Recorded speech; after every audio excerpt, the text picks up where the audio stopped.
Falmouth Commodores take on the Wareham Gatemen for the very first time on the road here at Spillane Field in Wareham, Massachusetts.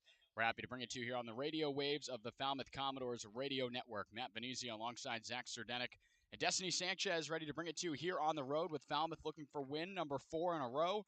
The team has had a turnaround, and things are going well for this group. And with a little bit more on that, we'll send it to Destiny Sanchez. Thanks, Matt. The Doors have had some more spark over the past 3 games. Last night against Brewster at Falmouth Field, the Doors were able to come back from the run deficit in the 5th, putting up 6 runs in that inning. A huge improvement when it comes to producing in the batter's box and on the base path. They were able to work a few walks. I had the chance to talk to head coach Trundy prior to the game, and he said that the guys are starting to build confidence in themselves, starting to feel good. Hitting can get contagious, and with that, they were able to have some more competitive at-bats. That's what's changed over the past few weeks, Matt. Absolutely. The bats have been very, very competitive. And I was talking to Nate Humphreys a little bit, Zach, and he was saying that for him personally, too, he doesn't feel like anything mechanically has changed. It's more that he just thinks that the team is just clicking at the right time, and that's just baseball, where sometimes you start off a little bit slow, and in this case, it seems like everyone at the same time was, but now, in the same moment, everyone 1 through 9 is hitting. Exactly, and it's contagious. I mean, whether you're hitting well and winning games or pitching well, it all comes together, and once it starts, you can push it further and further, and that's what they've done so far. So we'll let you know how the Commodores are lining up tonight. John Spikerman back out there today for the Commodores in straightaway center field in the leadoff role. Travis Bazzana at second base right behind him. Kyle DeBarge reaching with hits in 9 of his first 11 here on the Cape. He's in the 3-hole. Tyler McGregor in the cleanup spot still at first base with his 4th consecutive start. Walker Yannick behind the plate. He remains there with Cade Snell designated hitting behind him.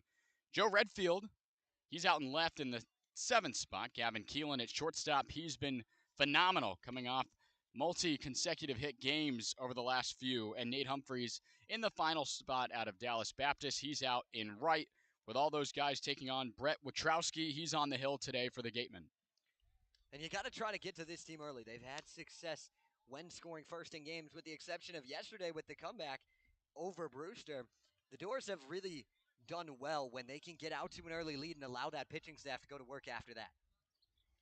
So Witrowski's warm-up seemed to have finished now. And leading it off, as we mentioned, it's John Spikerman. We did not see Spikerman yesterday for the Commodores in the win against Brewster. As Destiny mentioned, a big 6-run 5th inning for Falmouth, and that's all the Doors needed, with the pitching staff able to hold off the late surge from Brewster. And with the first pitch being popped up in foul ground, this ballgame has begun 2 minutes earlier than expected at 5:58. Never know when things are going to be ready to go. They're just going to go. And good thing that we are ready to go, too. Not expecting the 2-minute early start, but we are underway. The pitch here again is fouled straight back by Spikerman, and it's 0-2. I like the aggressiveness. This is something we saw against Chatham when the team put up that 13-run outburst. They were attacking early in counts, trying to find their pitch they wanted and attacking it. John looking to do that here, just missing on the first 2. The pitch from Witrowski, it's another fastball trying to work him backwards a little bit. And that one misses up and in, 1-2. This is the 3rd matchup between the Commodores and the Gatemen to this point in the season, with Falmouth sitting now 6-10-2 on the year, 3 consecutive wins, turning this team's season around a bit. Another fastball from Witrowski misses upstairs. It's been all heaters, 2-2. And the Doors' offense has shown up against Wareham to this point. I mean, averaging 11 runs through 2 contests between the two. A very different looking team in Falmouth compared to the last time these two teams faced off. With Witrowski set and the pitch. This one's grounded along the first baseline. It's just foul as it's played over there by Grant Hussey. He's come onto the field here for the Gatemen and really taken this team by storm offensively.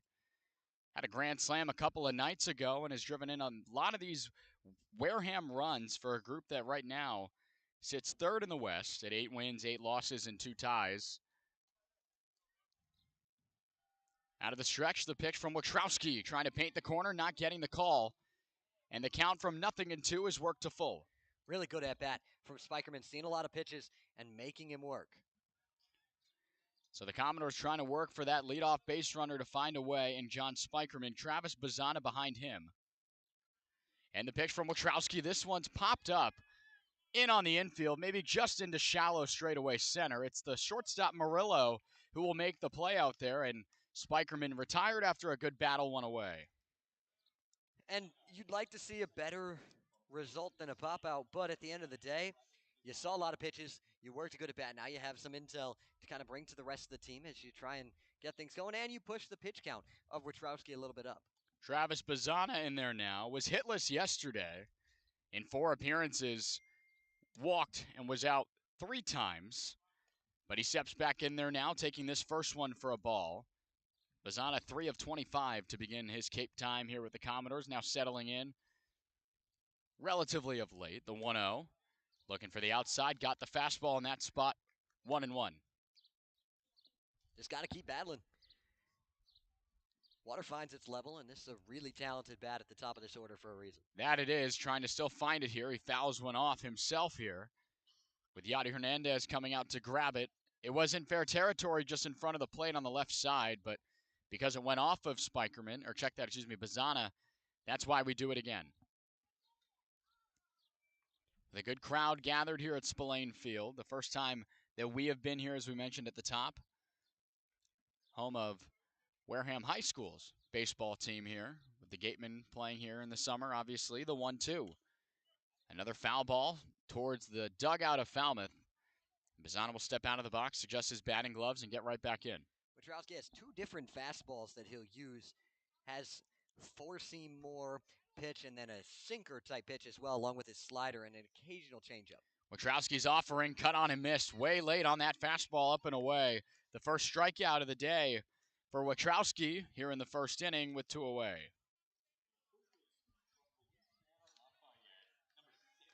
And now Kyle DeBarge, we were talking about him at the top of the broadcast. He's been very, very efficient for Falmouth to this point.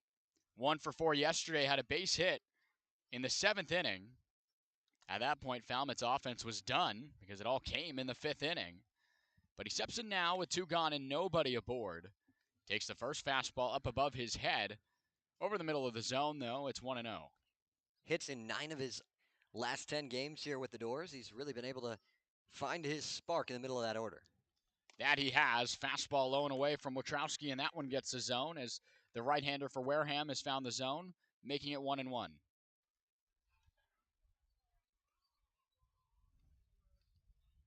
Coming set, and the offering from the stretch, and that's another fastball on the outside. He's living with that pitch to this point. Yeah, he's almost exclusively going with that one to start things off, mixing in the 4-seam and the sinker, but everything's been hard so far. We'll see if he slows it down. Working quickly, tried to speed him up there, and that one goes foul. It was slicing away along the right field line, and by about 1.5 feet or so, Kyle DeBarge is sent back for another pitch when that one could have been an extra base hit. Yeah, just tried to send it the other way down the line and get himself into scoring position. We've seen a few times already in these last few games in this first inning where Kyle DeBarge comes up with nobody on and 2 outs and at the very least starts something for himself. The right-hander from Bryant actually hits DeBarge here in the back on that offering, and now DeBarge will reach aboard. He looks to be okay. So a spot there for Falmouth to potentially get out of the inning 1-2-3 with the bats, but now DeBarge reaches and Tyler McGregor has an opportunity. And a lot of speed on the base paths. One of the best teams in the Cape League in stolen bases. Got to keep an eye on everybody in this order for the most part because they can all go and they've all shown a willingness to go. 35 of them as McGregor's first offering is sent straight back off of Yadi Hernandez, the catcher behind the plate. Hernandez behind the plate. The infield left to right reaches Caulfield, Sebastian Murillo at short, Darian Gonzalez at second, with the big hussy over there at first. Wallace, Bozer, McLean read left to right in the outfield. And when you want to talk about some new additions who have made immediate impacts, you look at Grant Hussey and Nick McLean on that right side of the field. They've been swinging it well for the Gatemen, team that plays really well at home, Matt. 7-2 at this ballpark. Really struggling on the road. This one from Wachowski misses a little bit low. Looked to be a breaking pitch. It's 1-1.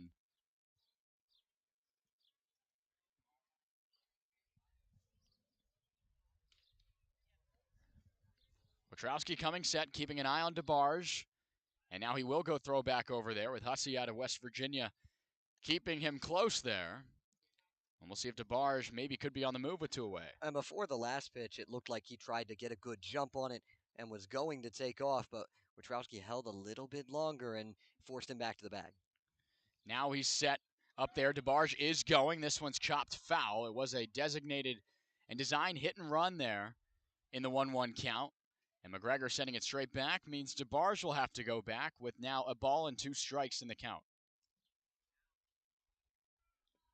No harm there for McGregor, especially with 2 outs. If you see a pitch that you like, you want to swing at it, and he did that, just couldn't put it in play. The Commodores now only 4 points separated from this Wareham team. With the help of this winning streak the Doors have built. This one's driven out to deep right from McGregor, and you can watch it fly. A 2-run shot to right field, and the newest Commodore makes a splash here at Spillane. It is 2-0 for the Doors here in the first. How about that from Tyler McGregor? Gets himself going. That's the first home run for Falmouth in the last 9 games. And they get it done right away in the first inning. You'd have to go all the way back to Deuce Gorson doing it against Orleans in that losing effort. Deuce isn't even on the roster anymore, making waves over there with Team USA. But the Commodores do some damage with 2 out here in the first inning. And now all of a sudden, Wachowski has to work a little bit here. No one aboard, but a 2-run thump put on here with 2 away, with Walker Yannick taking the first pitch for a strike. And that's where, if you're Wachowski, you go back and you're beating yourself up over that hit batter in a 1-2 count with 2 outs right before McGregor. You hit DeBarge to keep the inning alive, then the home run, and instead of being out of the inning 1-2-3, you're down 2-0. The pitch from Wachowski, and Yannick got nothing but air on that cut and miss. It's 0-2. Gave him the fastball upstairs, did Wachowski, and now in the same spot as he was 1 batter ago, has 2 strikes looking to put him away.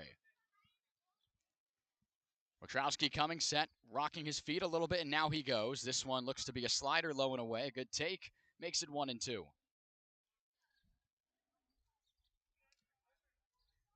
Walker Yannick now has been Falmouth's go-to catcher because of the injury to Ross Highfill a couple of nights ago. He remains day-to-day with what appears to be an ankle injury. Wishing Ross obviously nothing but the best.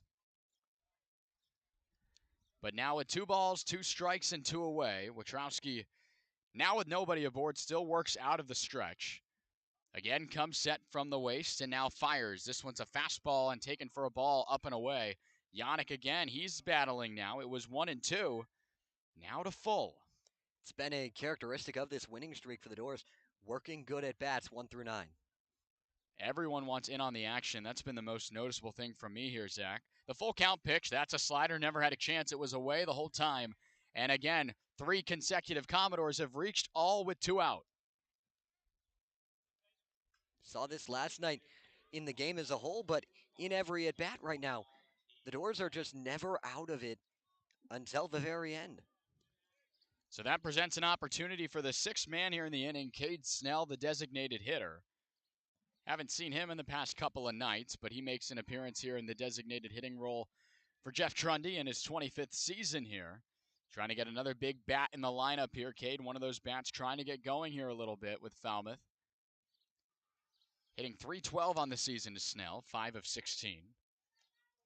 And all 5 of those hits have been the other way, Matt, from Cade. And I asked him about that before the game today, and he said, one, he just hasn't gotten an inside fastball yet to turn on, but he's just trying to hit it where they throw it. The offering here splits the zone down the middle, another fastball, and it's 1-2. So another good opportunity for Wachowski to try to get his guys back into this third base dugout of Wareham. And 1 pitch away from doing it with Yannick extending his lead at first. This one a jam shot, and it's going to be right at the third baseman, Caulfield.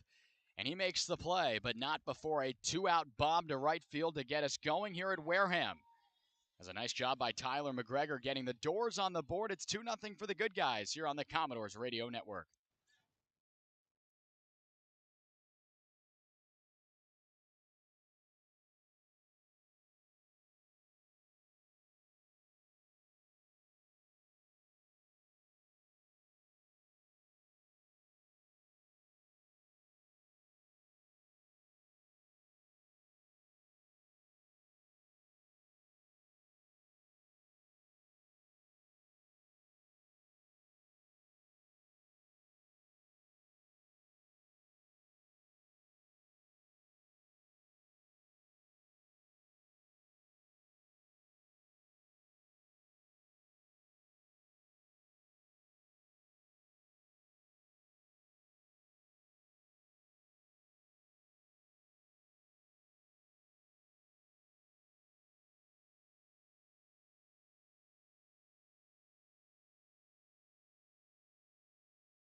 Michael Barnett will take the mound for Falmouth. This is his first start on the year. We saw him a couple of nights ago in a relief appearance, but out of UCLA, the right-hander steps onto the rubber for his first start as a Commodore. And he had a really good season overall at UCLA, especially working as a freshman. He closed the year for UCLA with 5 straight hitless outings. Mix of starting and relief work for the Bruins, similar to his role here in the early going for the Doors. 21 appearances, 9 of those starts, 1-0 record with a 4 ERA, and an opponent batting average sitting just above 200 with 31 strikeouts to 12 walks. That'll certainly play, and he looked pretty good in that first outing against Harwich as well. It was a mop-up role, no doubt about it, in that tough loss, 8-1. One of the 2 Nesson games the Commodores had the other day. That was prior to this win streak that Falmouth has gone on here as of late. But now he takes the mound. Looks like he'll be working out of the stretch the whole time there, unless, we see him mix it up here once this ball game gets going. But some guys, Zach, you notice with the windup with no one on versus going into the stretch, working more quickly. It's just about comfortability. It's about what allows you to lock yourself in the most. Sometimes you'll get more power, per se, from the windup because you're able to build up more momentum. But a lot of times it's just about looking and seeing what you feel the most comfortable with and how you can locate the best. Location will be key for a pitching staff that right now has the 3rd highest ERA, 4.6 for Falmouth. But as you mentioned, with the accolades of Michael Barnett, he's going to certainly have a good chance here to bring that number down a little bit. One of the arms of several that are continuing to make their way in here to Falmouth. Again, with Summer League and mixing guys in and out. But Barnett should be a guy we see here for a little bit coming out of his freshman season at UCLA. But he's ready to get going here. For the first man he sees, David Glancy. First pitch swinging. The designated hitter tonight for the Gatemen sends it straight back. And Glancy already homered off the Doors at one point this season. For a while, he was leading the league in home runs before Hunter Hines just kind of went insane. He hit another home run tonight for YD. But Glancy's already got 3 long balls this summer. He's been quite the story. Hunter Hines and even Glancy, too. Both these teams respectfully have, when we talk about YD and here today, the first basemen between the Gatemen and those Red Sox are quite the accolades over there. They'll have themselves in the discussion for some of those big power bats. A check swing here goes straight towards the dugout of Falmouth, so the Doors buy themselves a strike there that probably weren't expecting. It looked like a slider low and in towards the dirt, and it's 0-2. All right, that looks comfortable right now. See if he can continue to pound the zone here. 2 consecutive shakes before he comes set with the glove near his cheek. The pitch on the way from Barnett. This one's driven on a line. That'll get down for a base hit into left. Redfield plays it on a hopper, too, gets it in quickly, and the leadoff man, David Glancy, will reach. Falmouth had trouble with that last night against Brewster, and that's really not a trend you want to continue into this game tonight. If you go back to last night, that's now 9 straight innings the Doors have allowed the leadoff man to reach. That's playing with fire. And now you bring in Nick McLean, speaking of fire. 16 for 46. That's a .347 batting average for McLean, who wasn't here to begin the year. Came in late once the Sun Devils turned down their season, missing the tournament this year, but he said he took some time to hang out with his family a little bit before making his way over here to the Cape as he swings at this offering. Sends it straight back and foul. Got to catch up with him a little bit today, and obviously being at Arizona State, spending some time with him during the baseball year. Had a groin injury, missed the first couple of months of the year, but when he came onto the scene in Tempe, he took surge of the top spot in the batting order, and that's where he is now in the 2-man spot here for the Gatemen. Good jump by Glancy as he goes. It's a design hit and run. DeBarge has it. He'll make the throw across the diamond. So rule that a 5-3 fielder's choice, and it actually worked out pretty well for the Commodores. DeBarge made a nice play there on that short hop.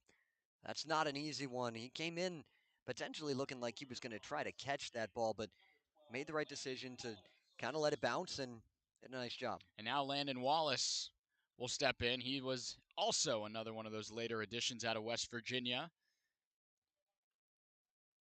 Had a relatively good year, too, the year prior with Nevada. But there in Morgantown, hit .312. Drove in 49 runs as well. Good reason to have him in the 3 spot here for the Gatemen. But with Glancy standing on second, a base knock could probably bring him in. He's got good speed there in the leadoff role. A lot of runs scored by both of these teams in the 2 matchups before. These teams can light it up. Barnett fires after looking. This one's on the ground. Kyle DeBarge will make the play, moving to his left. The throw, not a good one. It gets away from McGregor. Glancy moves on to third. They're going to hold him there. And with the throw getting away, Landon Wallace will reach. We'll see how they rule that one. It looked like he certainly could have had enough time to get him over there, but the throw, not a good one from DeBarge. It's third and second with one away. Miscues like that have killed Falmouth in a lot of games this season, and not wanting to start that trend here, especially after having an early lead. But you're in a spot right now where you could blow that lead right now.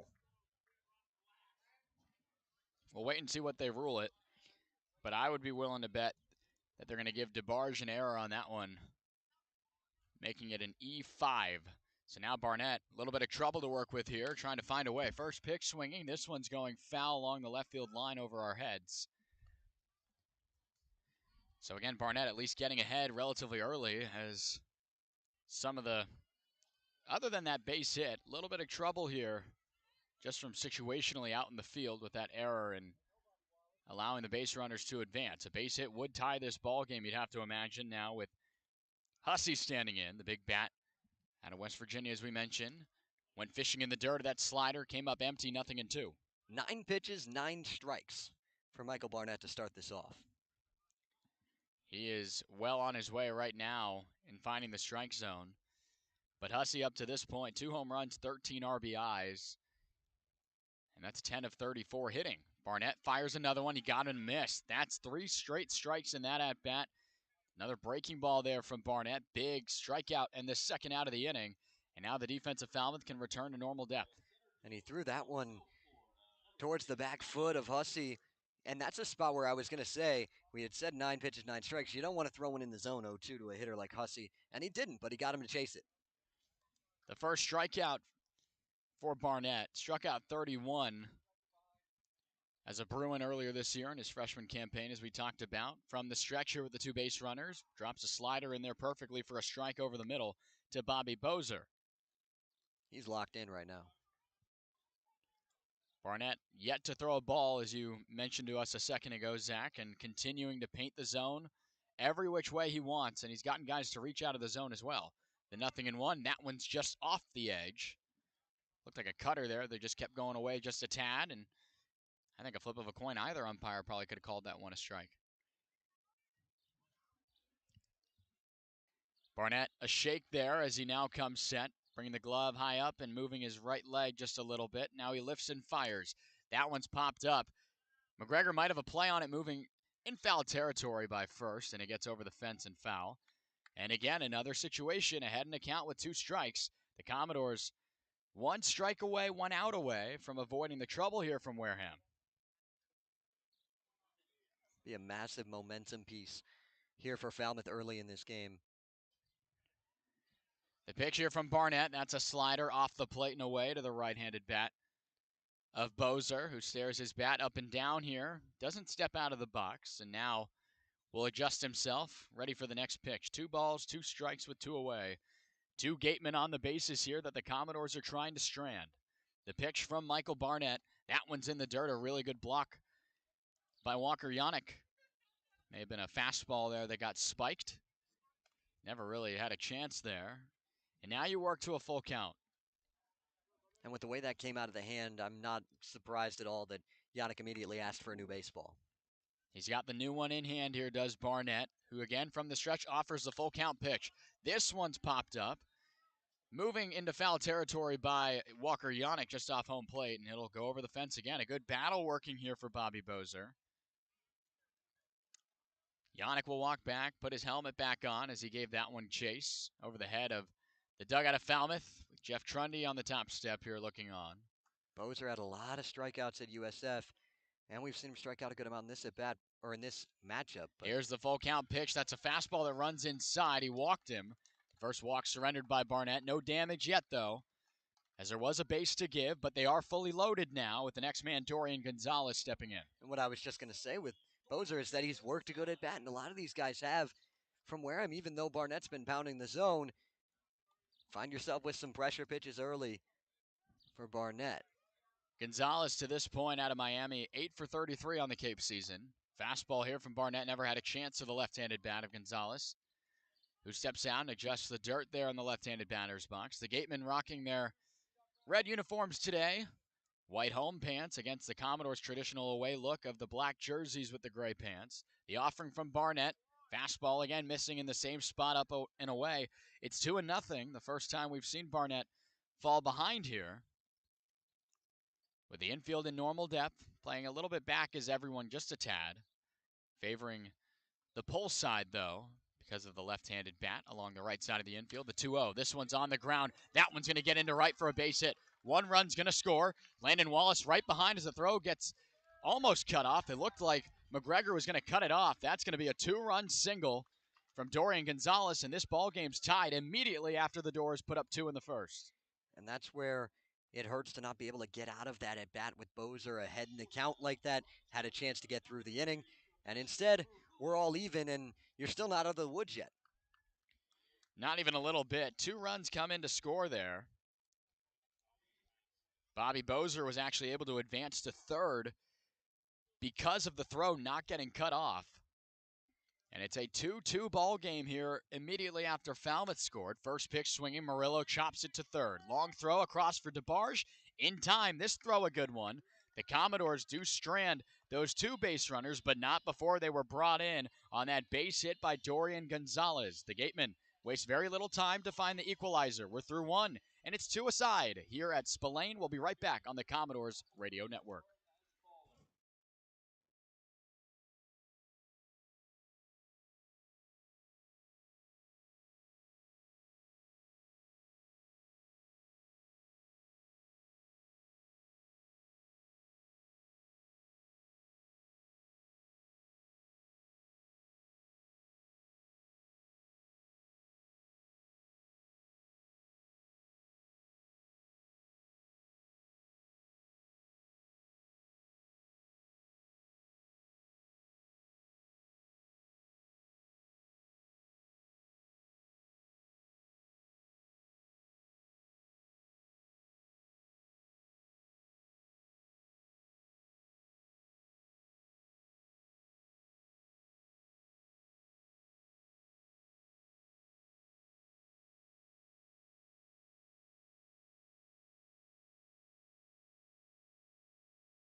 Welcome back here for the second inning of work. Brett Wachowski now will do it again. Gave up the 2-run shot to McGregor in that first inning of play. Joe Redfield will lead it off for the Commodores. Just entered the transfer portal today, did Redfield, out of Sam Houston State, ahead of the draft. Could be winding up not only in a potential new university, but also a major league club in the matter of a few days. Yeah, a lot of things could go a lot of different ways for Redfield, who's had a really good journey up from junior college level to hitting 400 at Sam Houston State this year, now coming out here on the Cape. But for Wachowski, you got to feel good about where you're at. Gave up the home run, but the offense came right back to even things for you. First strike of the at-bat there looked to be a fastball in the inner half to Redfield in the left-handed box. He waggles that bat forward and now sets it over his left shoulder here, awaiting the 1-1 from Wachowski, and that one is fouled straight back over the press box here at Spillane Field. We talked about the field here being at the home of the Wareham High School baseball team, also the home of the Wareham Gatemen, obviously, and it's, you could say, the cookie-cutter stadium of the Oakland Coliseum in the Cape League, and having a football field here during the fall, it's definitely an interesting setup. And that's going to be a swinging strike 3 effort from Redfield, going back on a breaking ball in the dirt, 1 away. It is something, a little less foul territory, I think, than the Oakland Coliseum, but that might be about it. You got a lot of a very similar setup, and it's different. You got the stone dust infield as well, which makes for a much different way to play the ball on the infield. So now Gavin Keelan steps in, who has been red hot for the Commodores of late. Keelan bolstering his average up to 307 with all the hits that he's come across here over the last little bit. He chops one right here up the middle, reaching on the backhand. Gonzalez, big throw across the diamond, and maybe by a step, Keelan retired. And a late decision there on the call at first base. Keelan's going to be safe. Looked like the throw took him off the bag there. I missed that up here. And Keelan is going to beat it out. And we'll see what they rule that one. Give him an infield single. Took a really tough hop over the head of Gonzalez on that backhand play up the middle. So he did a nice job just to make it close, but another hit for Keelan. He had to reach up to the top shelf to try to grab that baseball, and the backhand did Dorian Gonzalez. So Gavin Keelan, another hit picked up right there. Extending his primary lead just a little bit there at first, with Wachowski now going back to keep an eye on him. Grant Hussey keeping tabs over there at first base with the 0-1 count here now to Nate Humphreys. Another one of those bats has been getting going. We didn't see him yesterday, but we did see him in the breakout game he had against Chatham. As this pitch, a fastball misses off the plate. Humphreys was 2 for 5 in that effort, down in the 9-hole. And the 7, 8, 9 hitters of Gavin Keelan, Christian Martin, and Nate Humphreys, 9 of 15 in that ball game for the Commodores. A 13-4 victor against the Anglers 2 nights ago. The pitch here misses off the plate. That's a fastball away from the left-handed bat of Humphreys, making it 2-1. If you're Falmouth, you want to just continue to put up runs here in this game and try and push for a lead, because you know these Gatemen bats are going to keep coming throughout the night. Wachowski from the stretch fires one. This one's driven to deep right by Humphreys. That one will go as well. Nate Humphreys gets on one. It's a 2-run shot. The Commodores entered this ball game in dead last in the Cape League in home runs with just 4. They've hit half that number here, not even through 2 full innings at Spillane, and it's 4-2 for the Doors.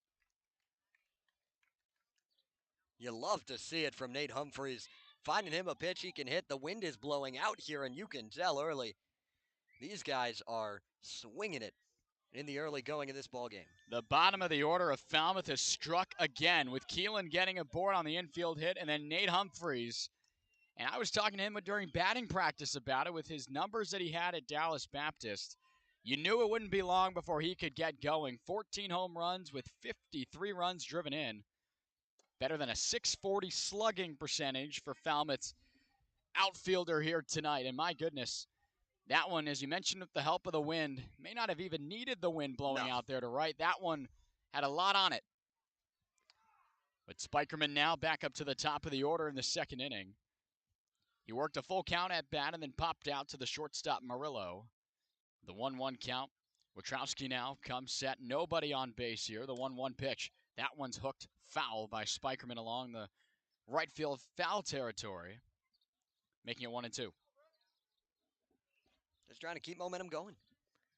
And that's all you can really say. Was talking with Commodores first base coach Brian Tomasini yesterday, and he said, we're just trying to play good baseball, one pitch at a time. You could say they're doing that. This one a comebacker right to Wachowski. He'll make the play in the underhand flip to Hussey, and that is just the second out of the inning.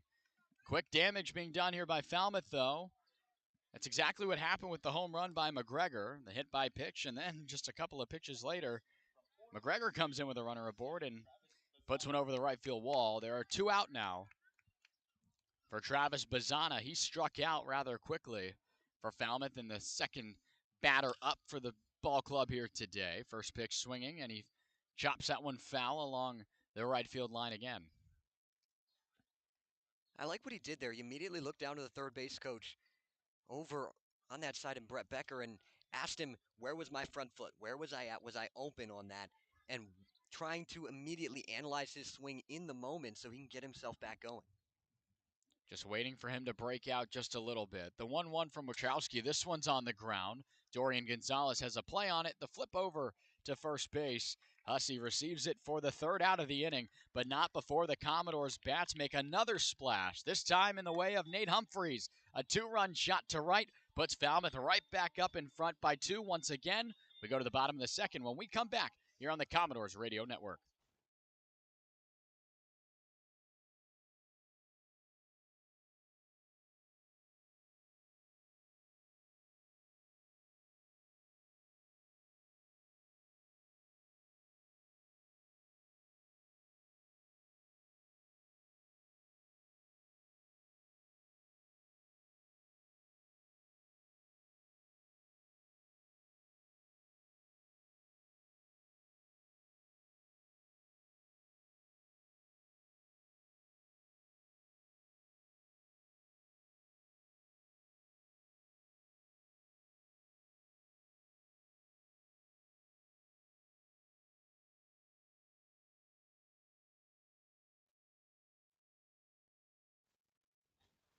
The Commodores getting their bats going early here at Spillane Field. And before we get back to the action, we hear from Destiny Sanchez. Thanks, Matt. Cape Cod Healthcare is proud to be the official healthcare provider of the Cape Cod Baseball League and shares a reminder that blood donated to the Cape Cod Healthcare stays on Cape Cod.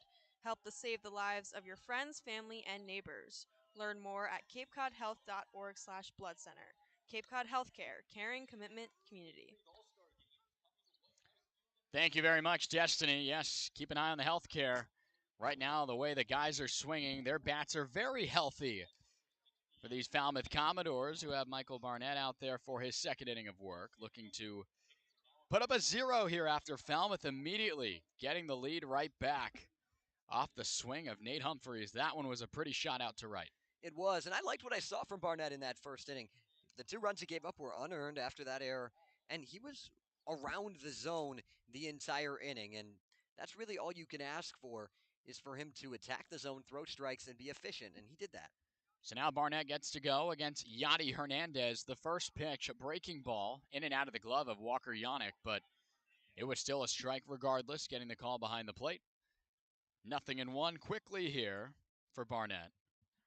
He comes set again, rocking his lead foot back and forth before lifting it and going. This one's on the ground, through the 4-hole, and that's going to be a base hit. Back-to-back leadoff men on base knocks, reach for the Gatemen, and an immediate threat, and Yadi Hernandez stands on first. Good swing. Got a fastball on the outside edge, and Hernandez just pushed it the other way into right field. Really similar to what we saw from Dorian Gonzalez that brought in the 2 runs back in the first. We've seen already a lot of the baseballs here by the Gatemen go to the right side of the infield. Now, with a right-handed bat there, you're not encouraging them to beat you the other way, especially with the wind blowing that way. As a first pitch offering here is jammed to second base, and Bazana just rolling out there in to shallow right center. He'll be able to make the play. Caulfield retired on 1 pitch, 1 away. Perfect bounce back. Find yourself in the zone again. That was pitch 24 for Barnett, 18 of them strikes. Automatic right now, especially with the fastball. He's looked really, really good at, and when you can paint that pitch like he is right now, you can go to it more often than, say, maybe some other arms.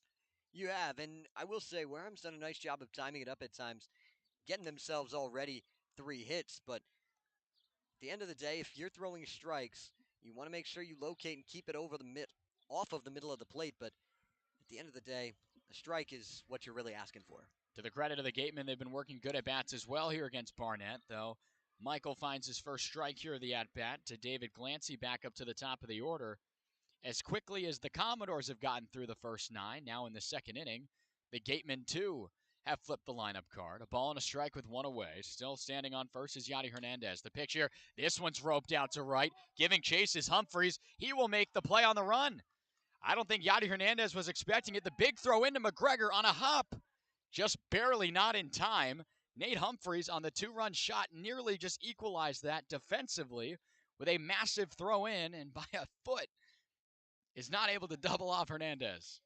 That's a Gold Glove finalist out there for a reason. He can run and runs that ball down. It looked like Glancy had a chance there for his 4th home run of the summer, but just needed a couple more feet. It'll come down to Nick McLean. He grounded out to DeBarge in a fielder's choice that moved Glancy to second. That allowed Glancy to then later come in to score on the base hit from Gonzalez, but now McLean will step in 0 for 1 today out of Arizona State. The first pitch, that one's in there for a strike.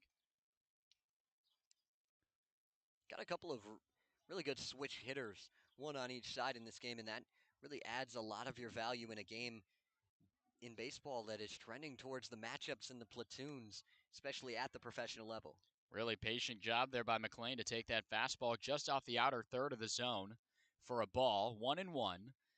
Another spot here for Barnett. Not too much of a threat just yet. Standing only on first base is Hernandez, but he can get out of the inning here, just needing 1 more out. The fastball here misses upstairs to the left-handed bat of McLean. A switch hitter standing in the left side of the box so far to begin the ball game through his 2 at-bats. Should the Doors eventually go to a left-handed bat, I'm sure we'd see McLean switch spots and go to the right-handed batter's box. Barnett comes set, lifts his leg and goes. Breaking ball, tried to drop it in there. Looked pretty good from up here. Misses a little bit inside. It's 3-1. Yeah, Barnett thought it looked pretty good too. He had a long look at Jesse West behind home plate before setting himself back up. Yadi Hernandez extending his primary lead just a little bit. Now the pitch from Barnett. Big swing and a miss there. Looked to be the fastball, and McLean got none of it. And now the count is full. Hernandez will get a head start here. Now with the full count and 2 away. McGregor is still holding him on, though, just in case to keep tabs.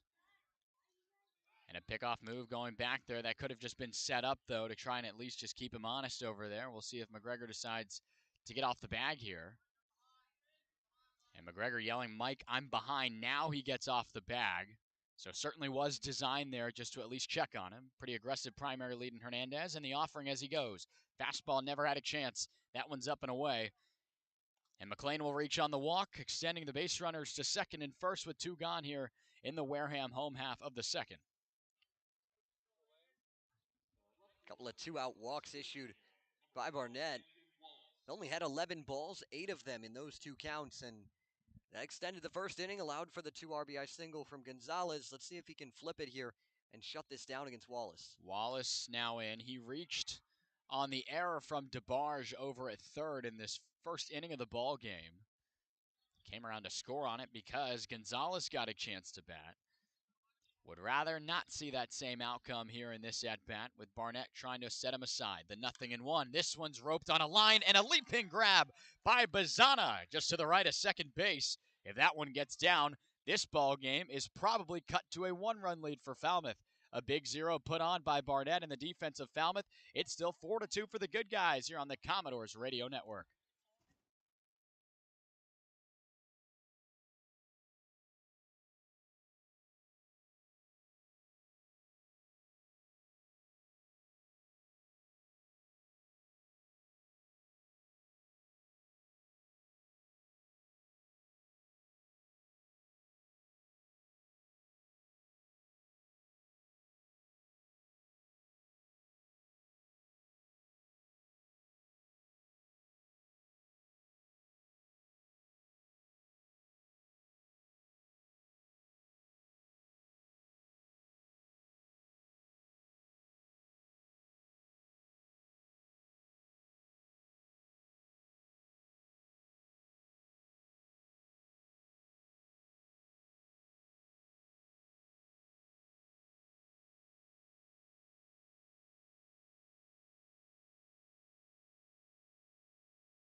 The Commodores protecting a 2-run lead now as we begin the top of the third inning, trying to extend it a little bit with 3-4-5 due up. Kyle DeBarge was hit by a pitch. It was a 1-2 count. Got him on his shoulder. Was able to move on and later come in to score because of the man on deck's 2-run shot to right field. And Tyler McGregor, foul ball here straight back by DeBarge to begin the count. Brett Wachowski still out there for the Gatemen. He comes set now with the glove waist high. Fires one in the dirt there, and a nice pick behind the plate by Hernandez. 1-1. Falmouth entered this game with 4 home runs on the summer. They now have 6, 2 in the first 2 innings. The Doors have brought the bats today and continue the success. This one sharply on the ground, making a play at third. Caulfield long throw. Cannot be picked out of the ground, though, by Hussey. DeBarge is going to move on to second. Looking over his rearview mirror, he'll coast in there and stand at second. We'll see who they give the mistake to. I'd be willing to bet it'll be Caulfield over there at third. And partner, I think maybe DeBarge could have beaten that one out, perhaps. We'll see if they give him the base hit in the air on the throw, moving him to second, or if it'll all around just be an error. I would guess it'll be an error, but we'll see. DeBarge was hustling down. Yeah, they do give him Correct. the E5. Right. So that is the result. Another mistake in the ball game now, one aside for both of these clubs, with now the first pitch to Tyler McGregor missing off the plate. Got to work a little bit more carefully now against this big bat for Falmouth. McGregor's first long ball as a Commodore made it 2-0 in the first inning of this ball game. 2 consecutive hits with 2 out in that first inning for Falmouth. McGregor swinging for this one. He pops it up over our heads here. It's going foul along the left field line. 1-1. Definitely keeping himself away from the inside part of McGregor. Don't want to give him anything to turn on here. McGregor scorching hot, 4 of 12 to begin his time here with Falmouth. This one's ripped on the ground, and that one's going to get through. A base hit on the right field side. DeBarge rounding third. He's rounding his way to home. He's going to have to slide the play at the plate. Did they slap the tag on him? Yes, they did. DeBarge gets nabbed. McGregor, good base running, who moves on to second. And the two of them will switch spots.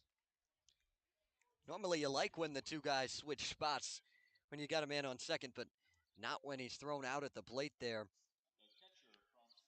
Really good throw out there from Nick McLean. He got a good jump and a really wide turn from DeBarge. I wonder if that extra time he had to take on that wide run may have cost him there.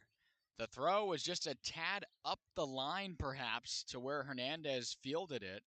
And because of that wide turn, I think that's why he was able to recover and still slap that tag, despite DeBarge trying to almost swim around it. He didn't even slide. He kind of just was trying to run around and maybe get his left hand in back to tag the base. Ultimately didn't happen there as DeBarge gets nabbed at home, as you mentioned, the big throw by McLean. So now it's McGregor taking his spot at second base. Wachowski for now, still with those 4 runs given up, but could have been 5. The offering here, this one's driven down the left field line. It hangs up just enough and in and out of the glove of Wallace. That's going to allow McGregor to move on to third. He had to wait to see if it was going to drop, though, and he stays at third. We'll see what they rule that as Yannick coasts into second base because of the drop. I'm not sure what they'll do there, but that could maybe... I think it's going to be a double. I think it could be a double as well. That's what my gut's telling me, and they do rule it a double. So Yannick in there with an extra base hit. Third and second, 1 out. Already 3 extra base hits for the Commodores here today. It was a hard hit line drive and a tough play for Wallace. Had to sprint over to his right. He did get the glove there, but couldn't bring it home. Yadi Hernandez now out there to talk to his right-hander, who has just been getting teed off here, it seems like, in the last little bit. The only out of this inning is because Nick McLean had a big throw in, nabbing Kyle DeBarge. But everything else, so far, everyone has reached here in this inning. DeBarge got on with that error from Caulfield at third. Then the base hit from McGregor has him now at third with Yannick's double in the previous at-bat, putting him at second. Cade Snell in there now. He lined out to third base to end that first inning of Falmouth. Takes his first pitch off the plate towards the right-handed batter's box, 1-0. And if you're going to get out here in Snell, it's got to be a productive out. You want to lift something to the outfield and get it deep enough that McGregor can try and score. We've seen there's some good arms out here, but especially if you can send it out to center field and deep, you're going to be just fine. Through just 2 1/3 inning, the Commodores already 5 hits, 3 of them of extra base variety. Snell chopping one along the first base line and foul. That was the first strike he got in this at-bat. When the green light was on, he'll go back into the box, look at his baseball bat, and step in and try to do it again. McGregor the man at third. Walker Yannick right behind him, standing at second. Falmouth on the verge of trying to break this thing a bit open here with the offering from the right-hander, and it's sent straight back and foul 2-2. Wachowski, nice job getting back into the count here. Fell behind 2-0. A pair of foul balls from Snell have it evened up at 2 with 1 away. Wachowski set. Couple of deep breaths and the offering. That one's in the dirt. Hernandez with a great block. Behind the plate keeps it close. No room for McGregor to move on from third, trying to get in, and now the count is full. Pivot point here coming with this 3-2 count. Snell's got to find a way to put this ball in play if it's anywhere near the zone. There are 2 arms up in the bullpen already for the Gatemen. Should this thing get any worse? The 3-2 pitch. This one's chopped again, foul along the first base line. Close replica to the one we saw 2 pitches ago. And Snell doing a nice job standing in there. We talked about his start to the season right now, 5 of 17, just over 300 on the average.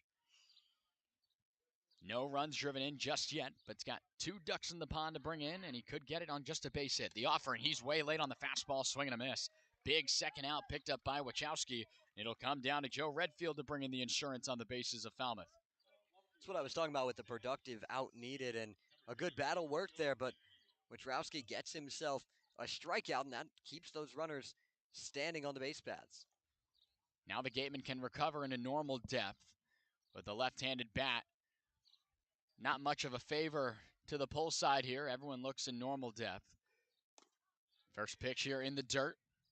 Hernandez liked the spot pointing back to his right-hander as it was taken down low, 1-0. And first base is open against Redfield, but Gavin Keelan's on deck, and you don't want to see him at all right now, but much less with runners on base. Definitely the hottest bat for Falmouth. This one on the ground going up the middle. That'll get through. Base hit.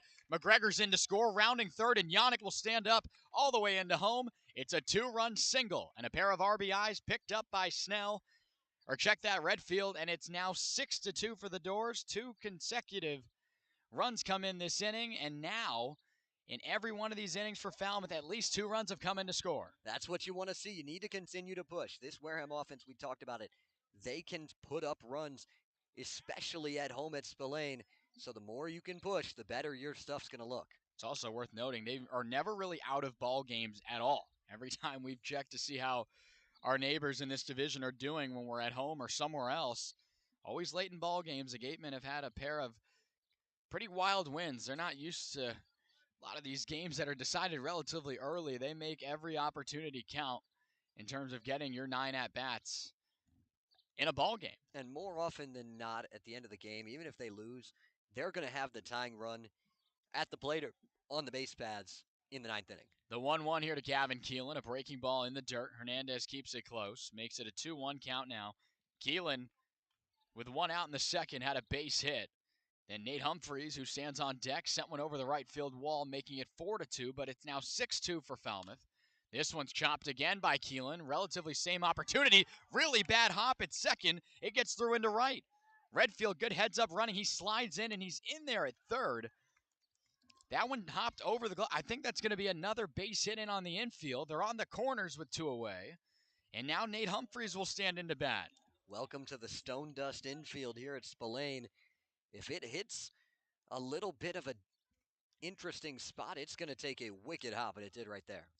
Already 2 runs home in the inning for Falmouth. 3 straight innings with scoring at least a pair. And another threat here stands in Nate Humphreys. First pitch, fastball misses away to the right fielder of Falmouth. Humphreys, the 2-run shot last time up, has a chance to bring in much more here.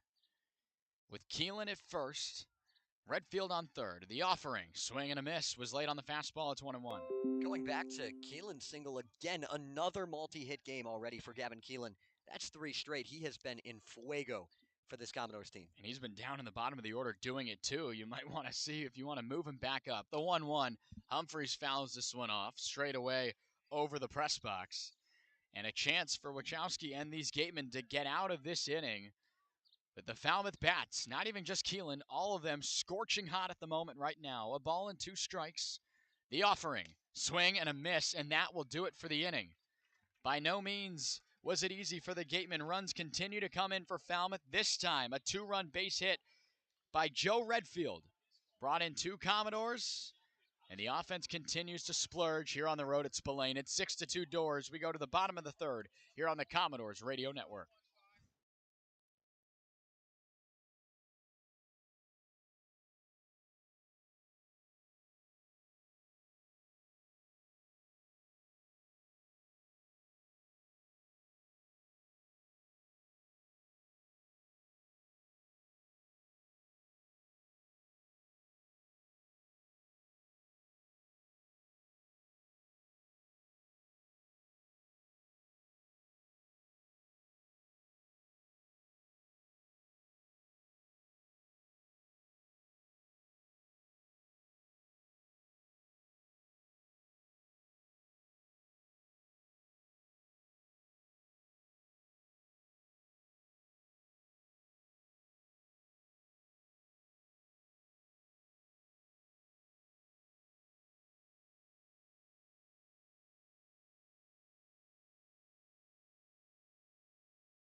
Michael Barnett out to do it again.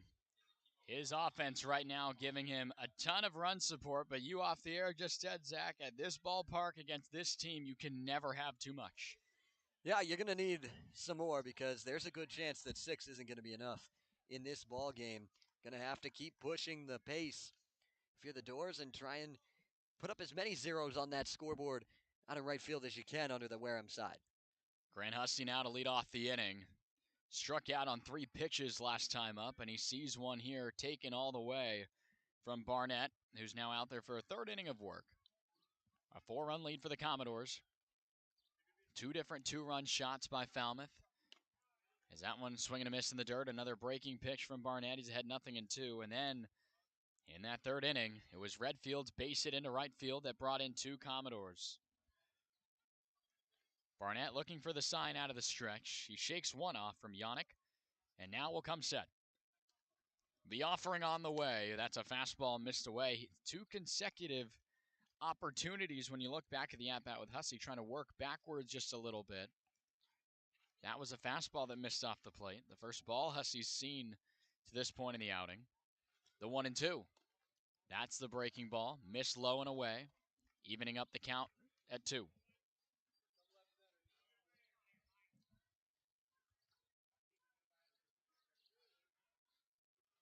Getting the sign, incoming set. Barnett looking for another punch out of Hussey. This one chopped on the ground to the right side with a play on it is Bazana. He'll flip over to the first baseman, and that will be the first out of the inning.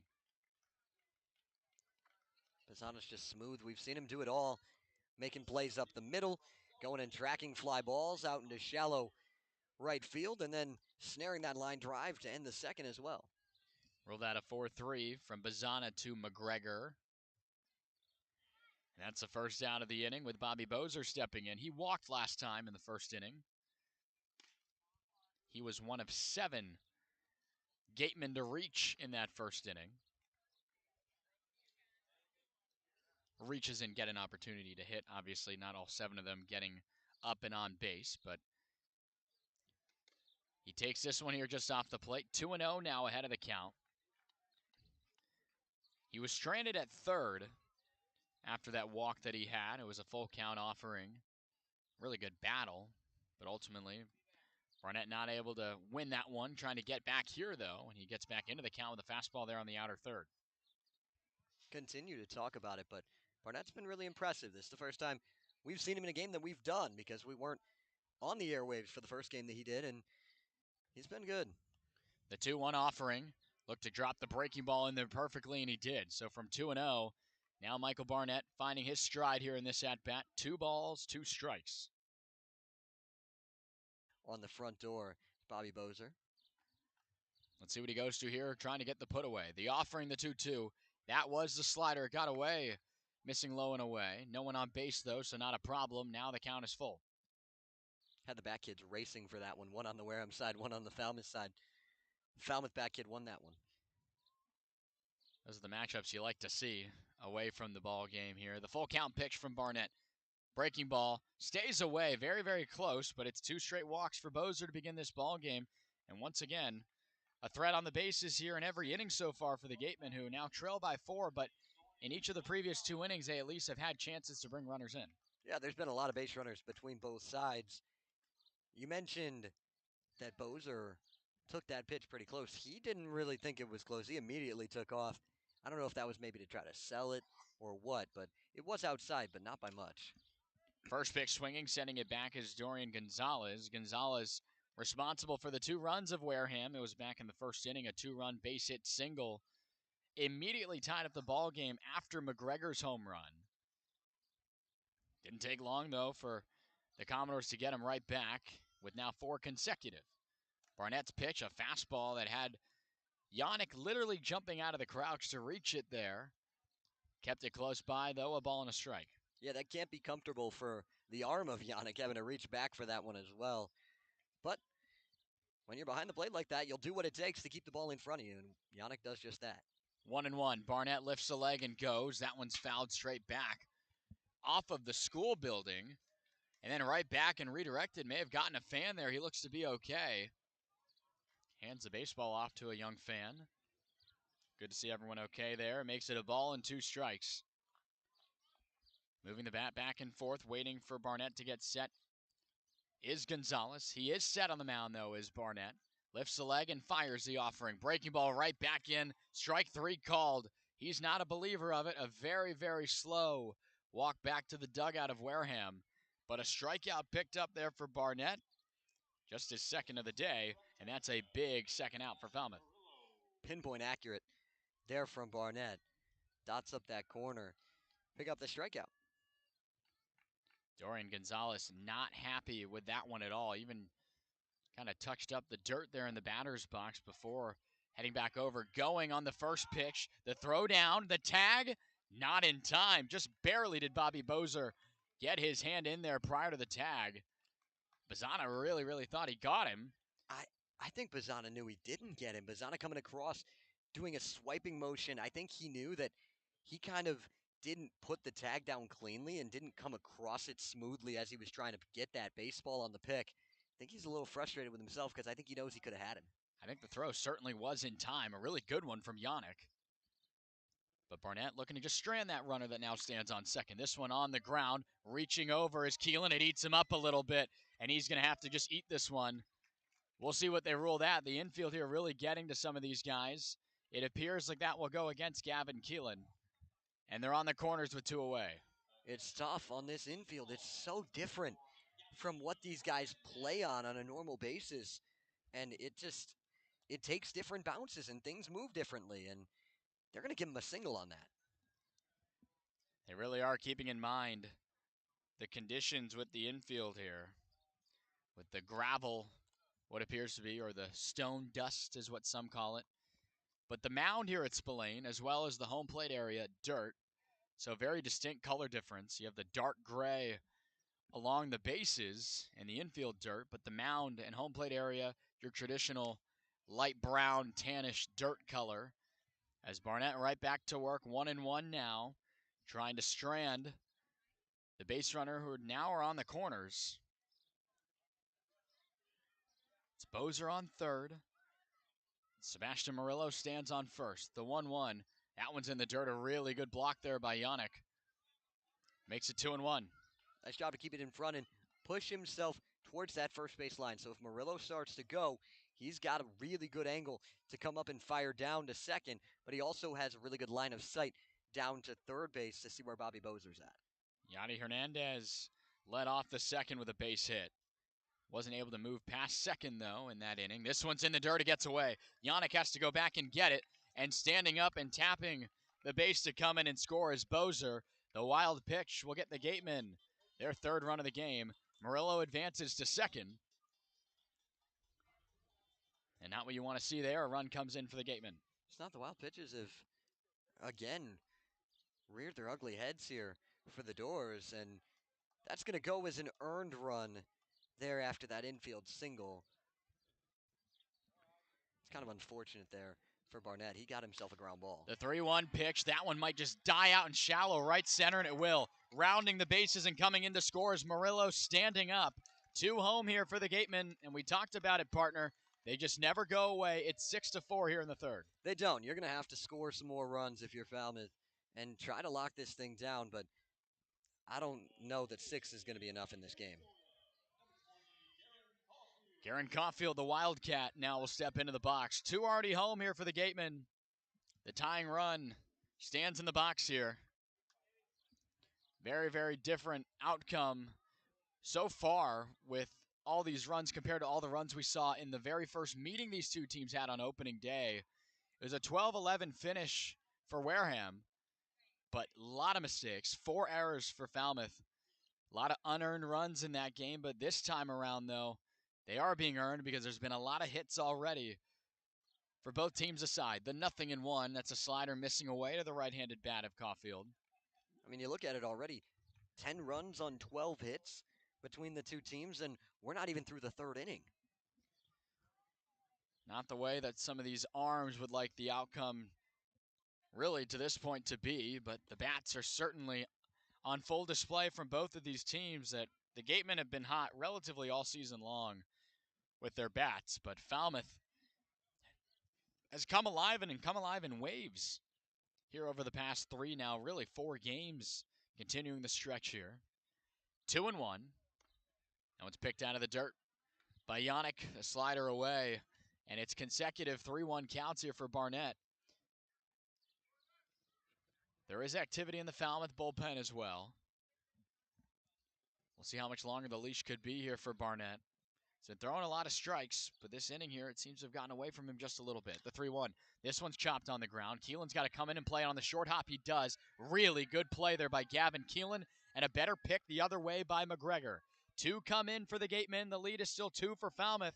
We have an offensive juggernaut here on our hands through the first third of this ball game. Stay with us. We'll be right back on the other side of the break here on the Commodores Radio Network.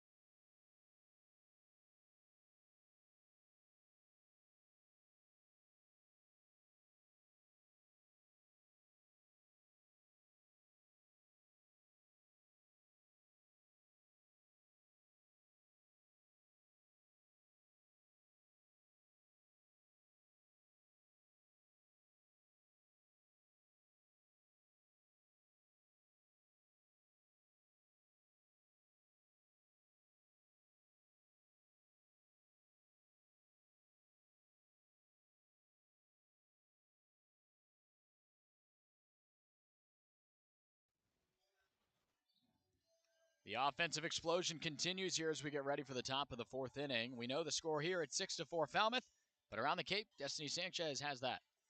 Thanks, Matt. The YD Red Sox lead the Brewster Whitecaps 3-2 in the top of the 8th.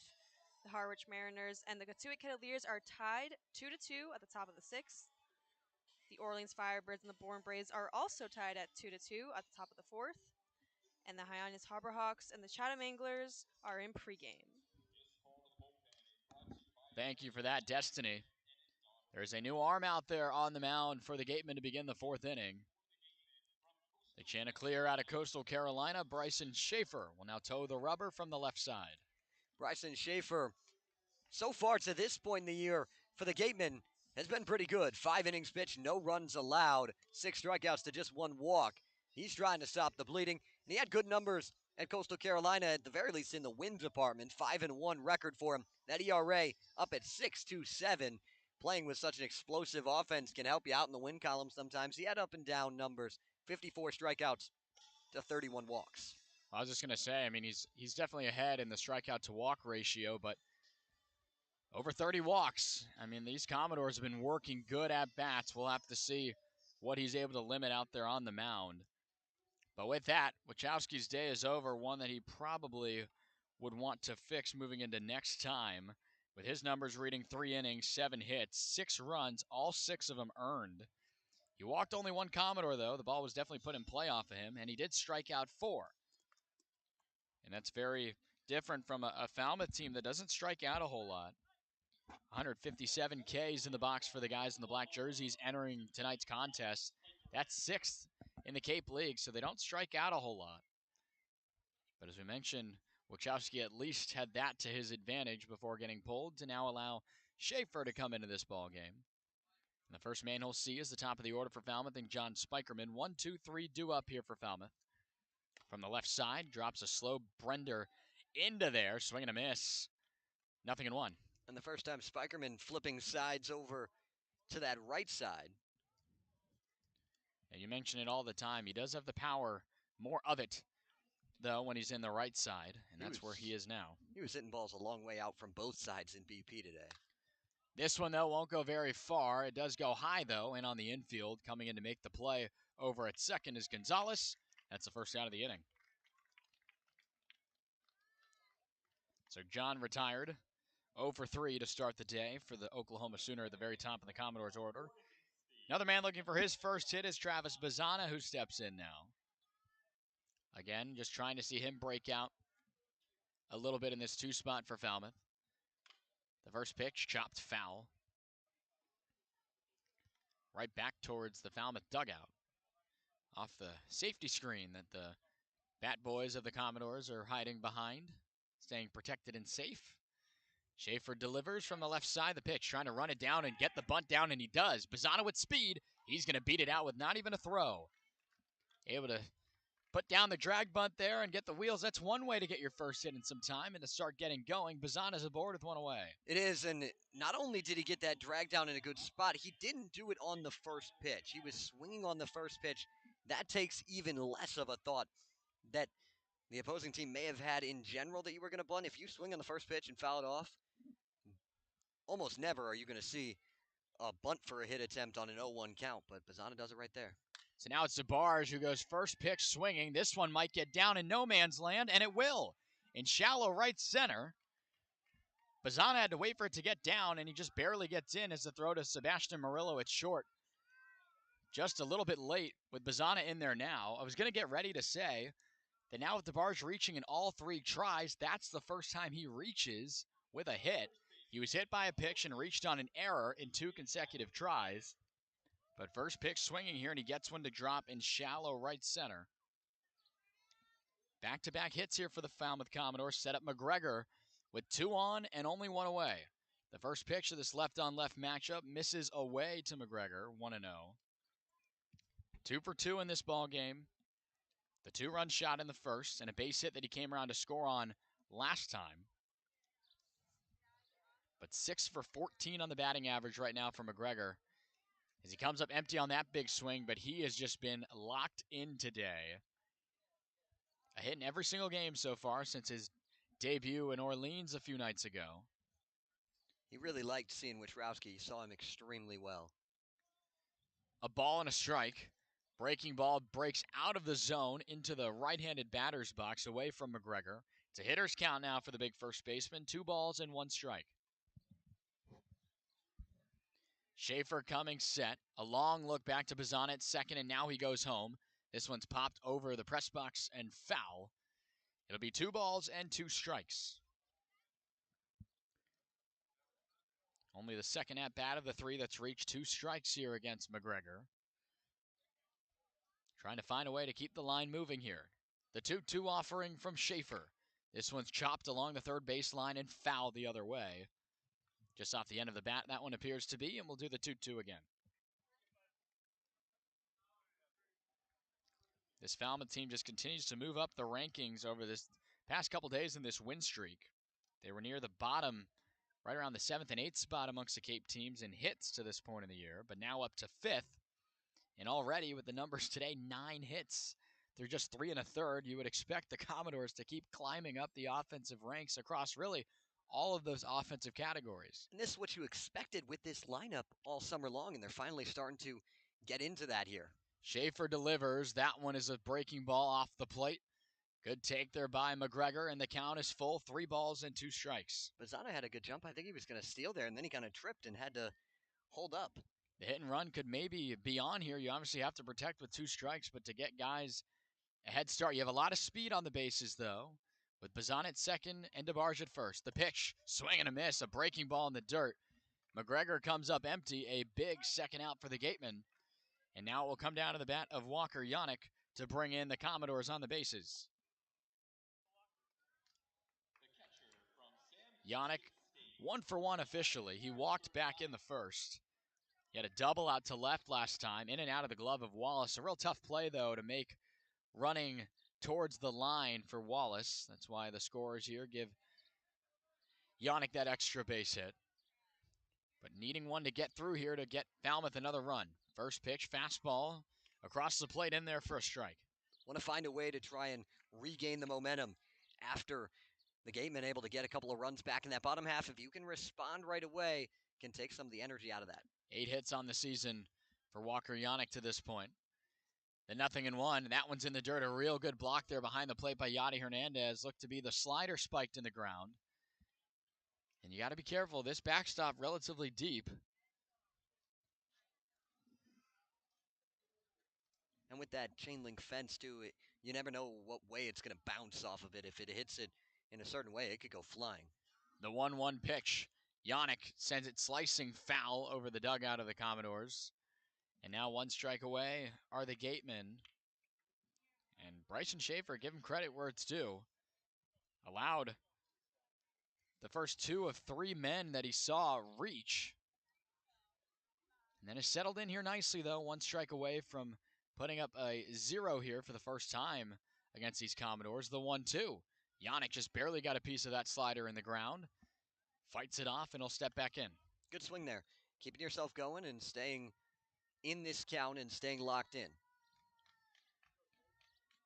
Yannick among many of these bats in being locked in. A lot of good talent here showing up over these last couple of games in this win streak for Falmouth, leading 6-4 here as we just passed the hour mark of the broadcast here. Already 10 runs home, and we're not even out of the 4th inning yet. The 1-2 pitch to Yannick. Swing and a miss. Pulled the string. Back-to-back strikeouts from Schaefer. Put up a needed 0 for the Gatemen. It's still 6-4 Falmouth when we return on the other side of the break here on the Commodores Radio Network.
Ready for the bottom of the 4th inning here. The Gatemen just hung up the first 0 defensively that they have all game here against Falmouth.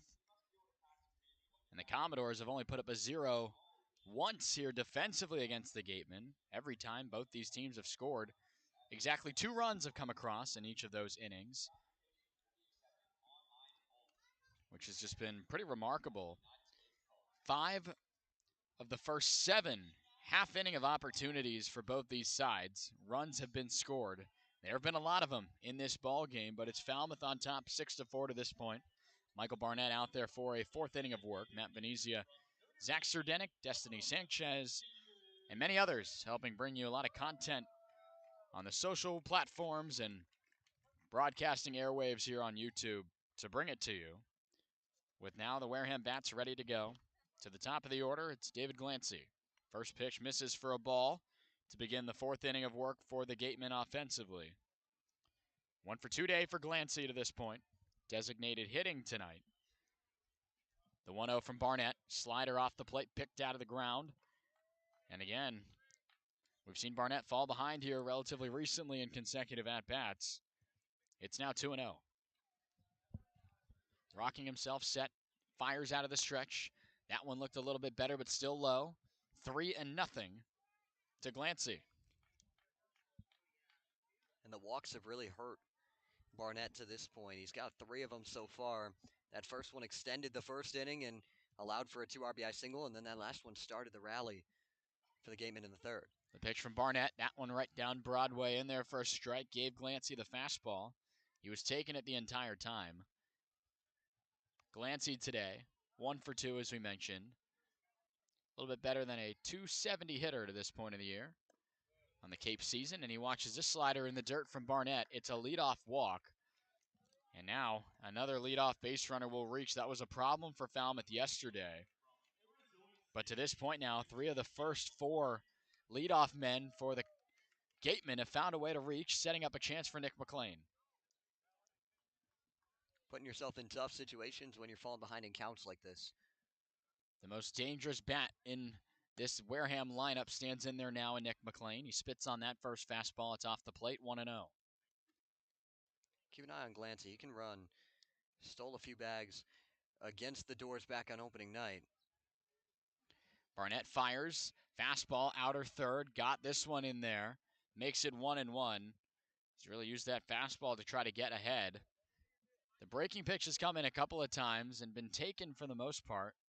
I've really seen it when he's been behind in counts, just trying to get something over the plate. The 1-1 here, another fastball, and this one's over our heads, foul. Different broadcast setup for us here, though, on the road at Wareham. We are sitting on top of the third base dugout, surrounded in what they call the shark tank.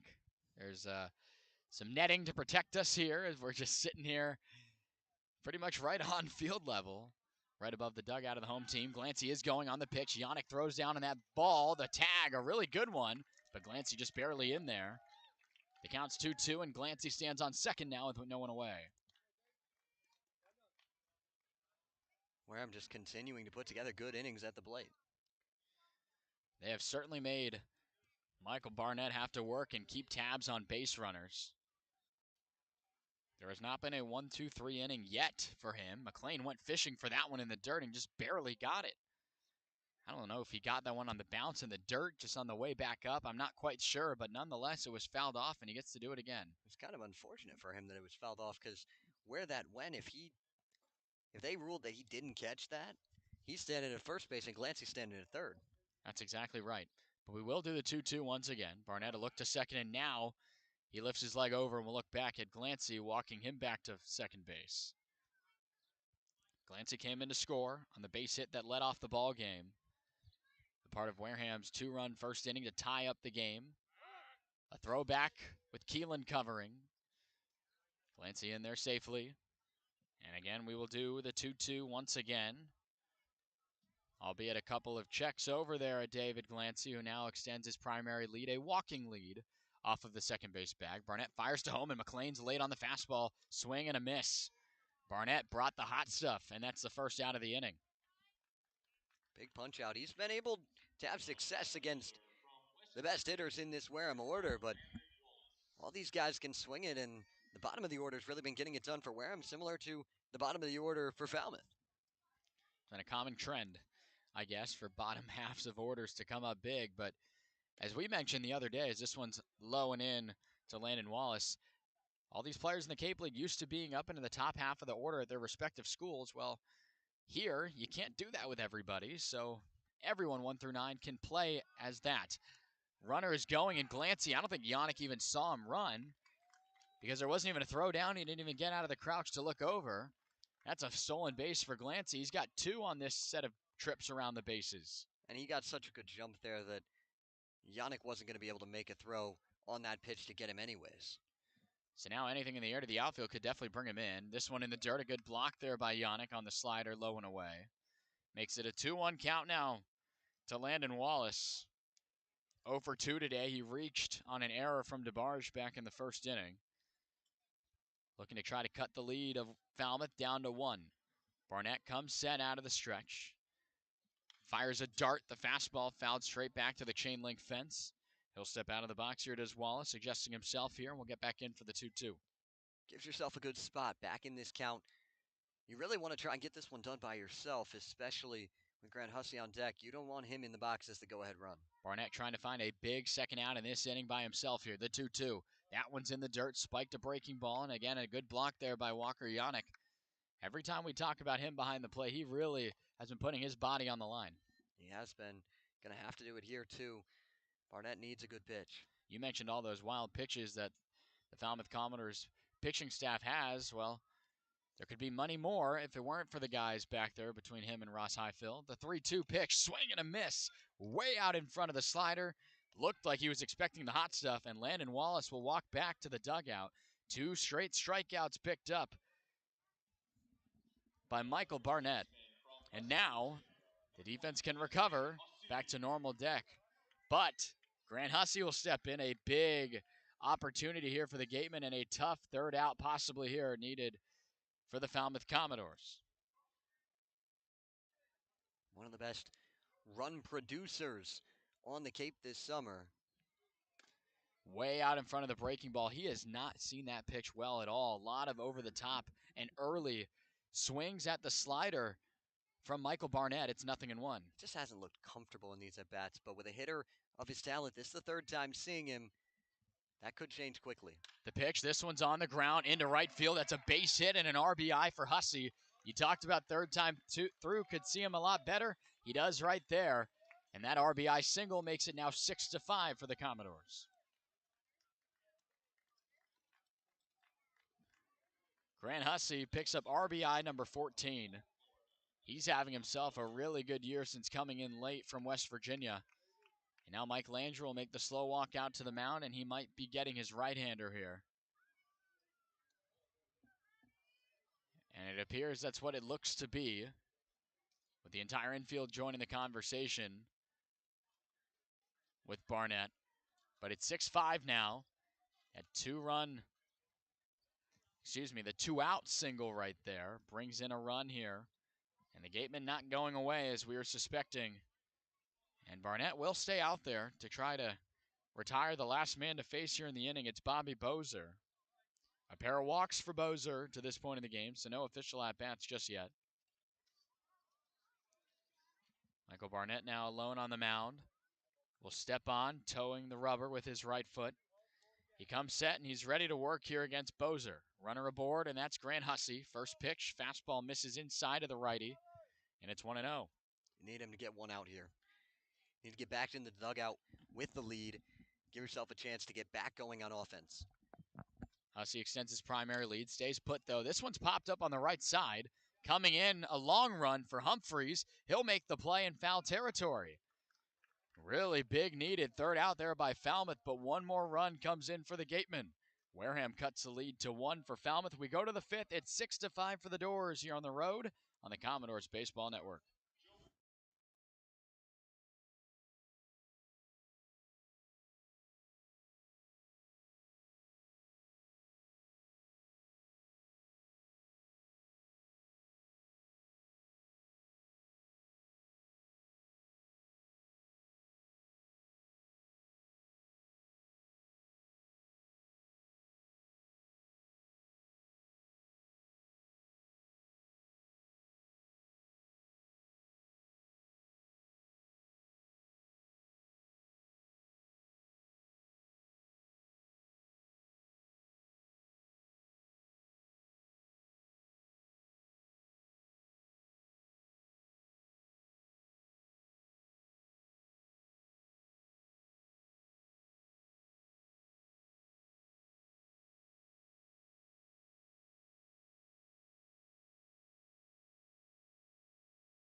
Getting ready for the 5th inning. It's Schaefer back out there for the Gatemen. 6-5 for the Commodores. Been a lot of success today from some of the bats who are trying to make their way to Harwich for the All-Star game.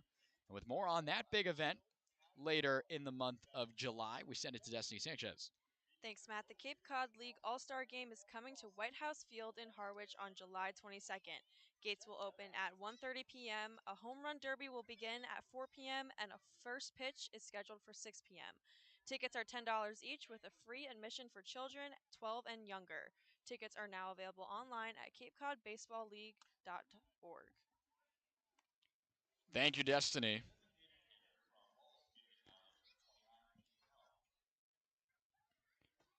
We'll see which Commodores can make it to that Midsummer Classic. This one driven out to deep right field on the first pitch he sees. That one is over the wall.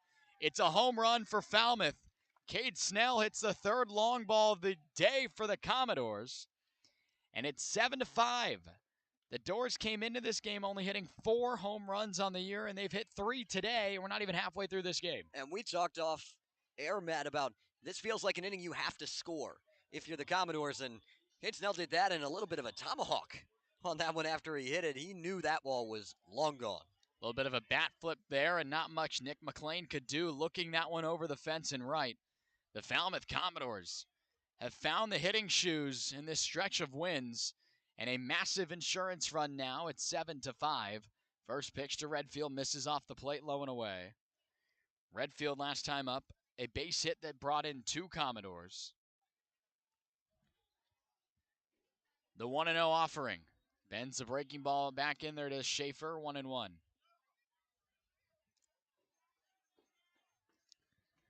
Just what an effort we've seen here by both sides respectively, but this Falmouth team, as this one's ripped on a line, back up the middle, that's a base hit. Joe Redfield picks up the 11th hit of the game already for Falmouth with no outs in the 5th inning. Just keeping the bats going. The baseball looks like a beach ball right now to these guys. Everybody in the order, and starts right now once again with the guy who's been at the center of it all the last few days, and Gavin Keelan. Gavin Keelan, a pair of singles to this point in the game. Tries to lay the bunt down on a hop. It's going to be a tough play at third. Keelan beats it out. It's a base hit on that bunt. A little drag effort down the third base line, and Gavin Keelan not only continues his multi-hit game with another one, but in 2 of the last 3 games has at least 3 hits or more. And he was a guy that kind of struggled in the average department to start the season. He was hitting below 200 4 days ago. He's now hitting near 350, up to 345 on the average. And the Commodores as a whole, the team average at 234. It's jumped over 20 points over the last 3 games. Nate Humphreys showed bunt there, pulled it back as he walks that one off the plate for a ball. Humphreys, the big home run in the 2nd inning, brought in Gavin Keelan after his first hit of now 3 in this ball game. Made it 4-2 at the time. He's got 2 on with nobody out.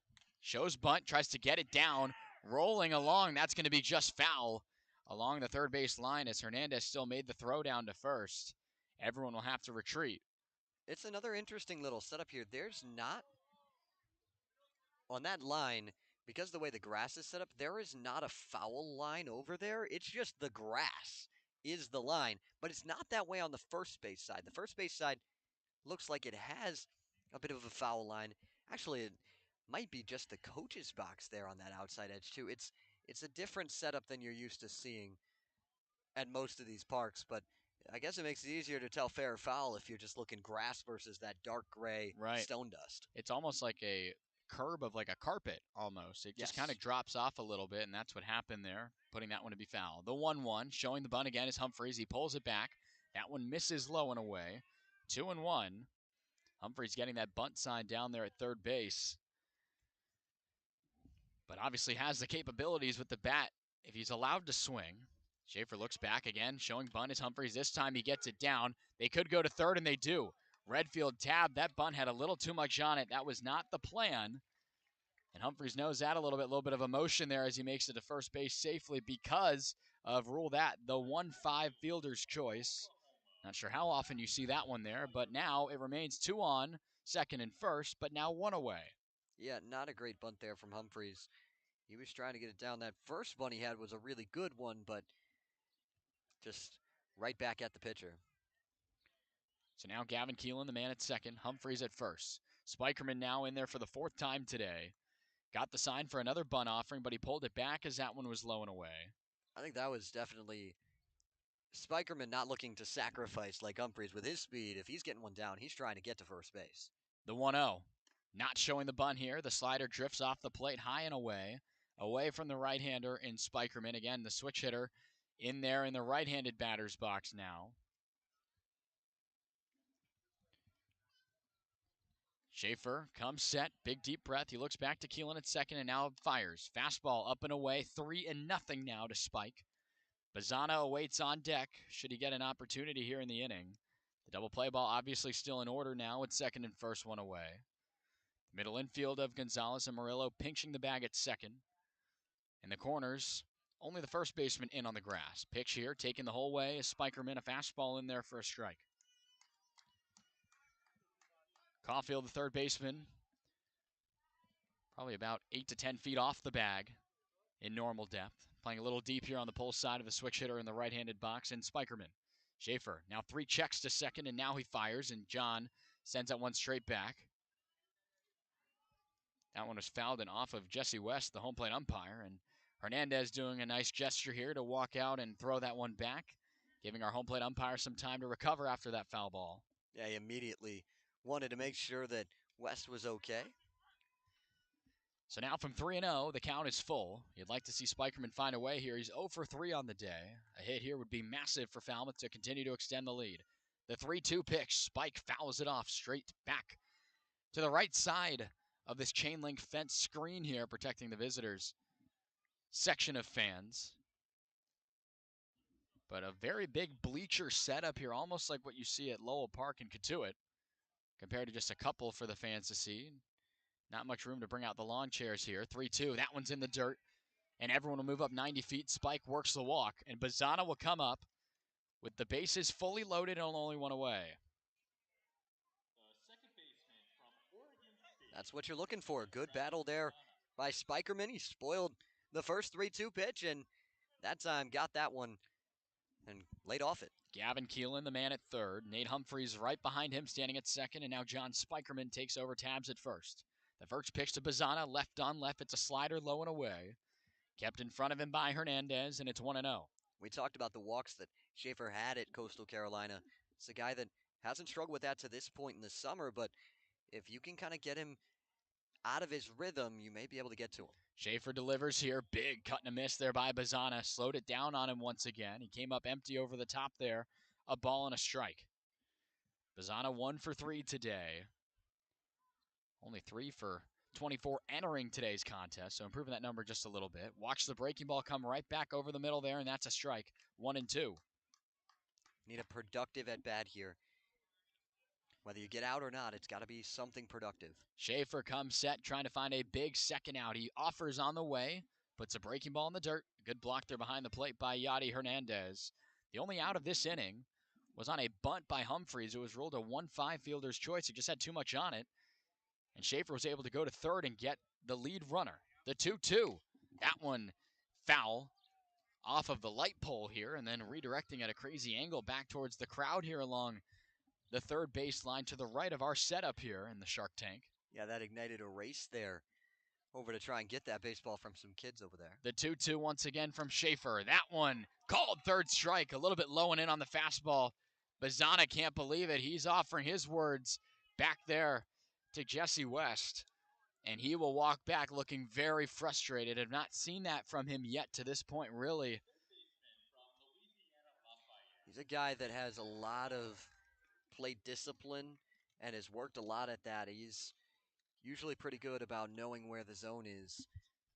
We can't really tell from our angle, but... And now you bring in Kyle DeBarge. He's reached in all 3 times, though, but really 1 for 2 overall. It was a hit by pitch he scored on in the first. He reached on an error from the third baseman Caulfield last time, and then got jammed on one to right center, and it was a base hit.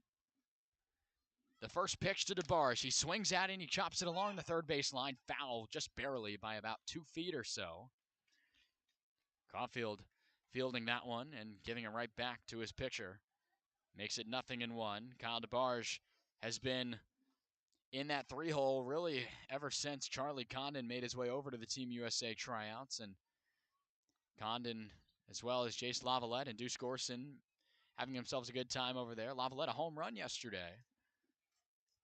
One of their first matchups in the international friendly play. Breaking ball in the dirt here makes it 1-1.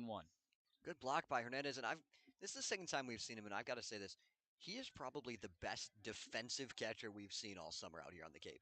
I don't think I've seen a single mistake from him back there in either of the 2 contests. He's kept a good, clean game back there, and some of the outings we've seen, a lot of offensive scoring games to this point. Now the third matchup with the Gatemen. The pitch here, DeBarge got jammed on it. It's a slow roller to Caulfield. Going to take a big throw, and just barely. Kyle DeBarge retired by about a step. The Commodores strand the bases loaded. All 3 base runners are left out there, and a big, big inning there avoided by the Gatemen. But the Doors do score 1, though, off the leadoff home run in the inning by Cade Snell. It's 7-5 now for Falmouth as we step away with the Gatemen bats coming up for their half of the 5th here on the Commodores Radio Network.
Michael Barnett's day is over. The new man out there for the Commodores, the big lefty Garrett Coe, for the second time this season. Yeah, his first appearance came against Harwich back a few days ago at Gov Fuller Field. That appearance, he went 2 innings, gave up 3 hits, a couple of runs, a couple of walks as well, along with 1 strikeout. And he was really good at UConn this year. 6-3 record for the Huskies out in the Big East. 47 punchouts, did have 30 walks in his 55 innings, trying to dial that down here this summer. Had himself a really good outing in his last appearance with UConn against Florida. Hadn't given up a run in that outing. Had to leave after taking line drive back off the leg, but he seems to be perfectly fine right now. Big, tall lefty now out there for the Commodores. And he will take on this part of the order with Gonzalez leading it off. Standing 6'6", 258 is Coe. His headshot picture for the year, clean shave, but he's got a big beard out there now. Really tall, intimidating threat out there on the mound, just the way he attacks with his stuff. Got a foul ball here to begin this at-bat here to Gonzalez. Send it straight back. Coe full wind here with nobody on. Delivers a fastball in there. Gonzalez showed bunt. Sort of really didn't even try to pull it back. Just kind of took that one in there the whole way. It's 0-2 quickly. Coe works well with that fastball breaking ball mix. Full wind here, and this one's fouled straight back by Gonzalez. Doesn't really mix in too much else. That's pretty much all you're going to see from him, but he pounds the zone with it when he's on, and he's starting well here in this inning. Gonzalez trying to stay alive here. He pulls this one down the right field line and foul. Way ahead of that one. In 59 games played, a sub-200 hitter over at Miami this year. But to this point, has been an impact, 1 for 2. This one here misses up and in, 1-2. He's got good talent out there, but yeah, not the season that he was hoping for the Hurricanes. The 1-2, that looked to be right down the middle. Not really sure where that one missed. Maybe just a bit inside on that fastball. And from 0-2, Coe now has to work to put him away here with 2 balls and 2 strikes in the count. Shakes off a sign from Yannick. Make it 2 in a row, and now the third one is the one he wants. The 2-2 out of the full wind. That one just rolled softly towards DeBarge the opposite way. Big throw on the way, and he got him in time. Good stretch over there by McGregor, the first out of the inning recorded. And that took the nice true hop to DeBarge. I talked to him about this infield earlier during batting practice, and he said that it's different. It definitely doesn't play the same. He liked being at third base for it because he said you have less time to think about it. You just have to react, but there he had a little more time to think about it and did a nice job to kind of read that one right into the glove. Sebastian Murillo now in there. He's been in the Gatemen lineup since opening day. We saw him in that juggernaut of an outing on June 10th. He was really good that night, too. He was. So long ago as we now begin the month of July. Checked his swing, thought about it, left it off the plate. But it was a late call there for a strike by Jesse West. Makes it 1-1. Everyone else here was convinced it would have been 2-0. Home plate umpire giving us a late call there, the 1-1. Fastball, that one's way upstairs. That will make it a 2-ball count, 2-1. You mentioned that it's July already. It's crazy how quickly this season has gone by. This is already game 19 for both these sides. This one's chopped slowly and foul. Just barely flirting with the gravel, and now it will settle and be a foul ball. That one was tight roping along that curb of the grass along the third base line. It only traveled about, I don't know, maybe 20 feet or so. If that didn't have a curb of the grass there, that's a fair ball. That stopped on that edge and then just finally kind of curled over like when you see those putts on the golf course that just kind of sit on the edge of the hole for a while. That's kind of what that looked like. And they just let it go until it rolled foul. The uniqueness of Spillane Field showing out there with, again, the grass on line with the gravel is the foul line. And with it being physically taller than the gravel versus just a white line, it certainly proved why there. Fastball here from Coe, fouled straight back. Murillo steps out of the box, and we'll get to do it again. The 2-2 count now. Coe, full wind offering. That's a fastball too high. Murillo left it up there. Murillo out of Georgia. The previous two matchups was going up against Condon, his teammate at school, but not anymore. This one, a slow dribbler right back to Coe. He settles and has time and delivers a good one over there to McGregor. The 1-3 put out. A couple of ground balls here for Coe, make it 2 out. And that's what you're looking for out of Coe, coming out of the bullpen. This bullpen's been so sure-handed, especially with Paul Bonzani and Casey Hunt at the back end of it. Well, they're not here anymore, so who's going to step up? And a guy like Garrett Coe, think of a guy like Joey Ryan and a few of the other pieces that this team has added in the recent days. Cassius Thomas just getting here, Hunter Hodges. Those guys really going to have to step it up to fill that void. That they will.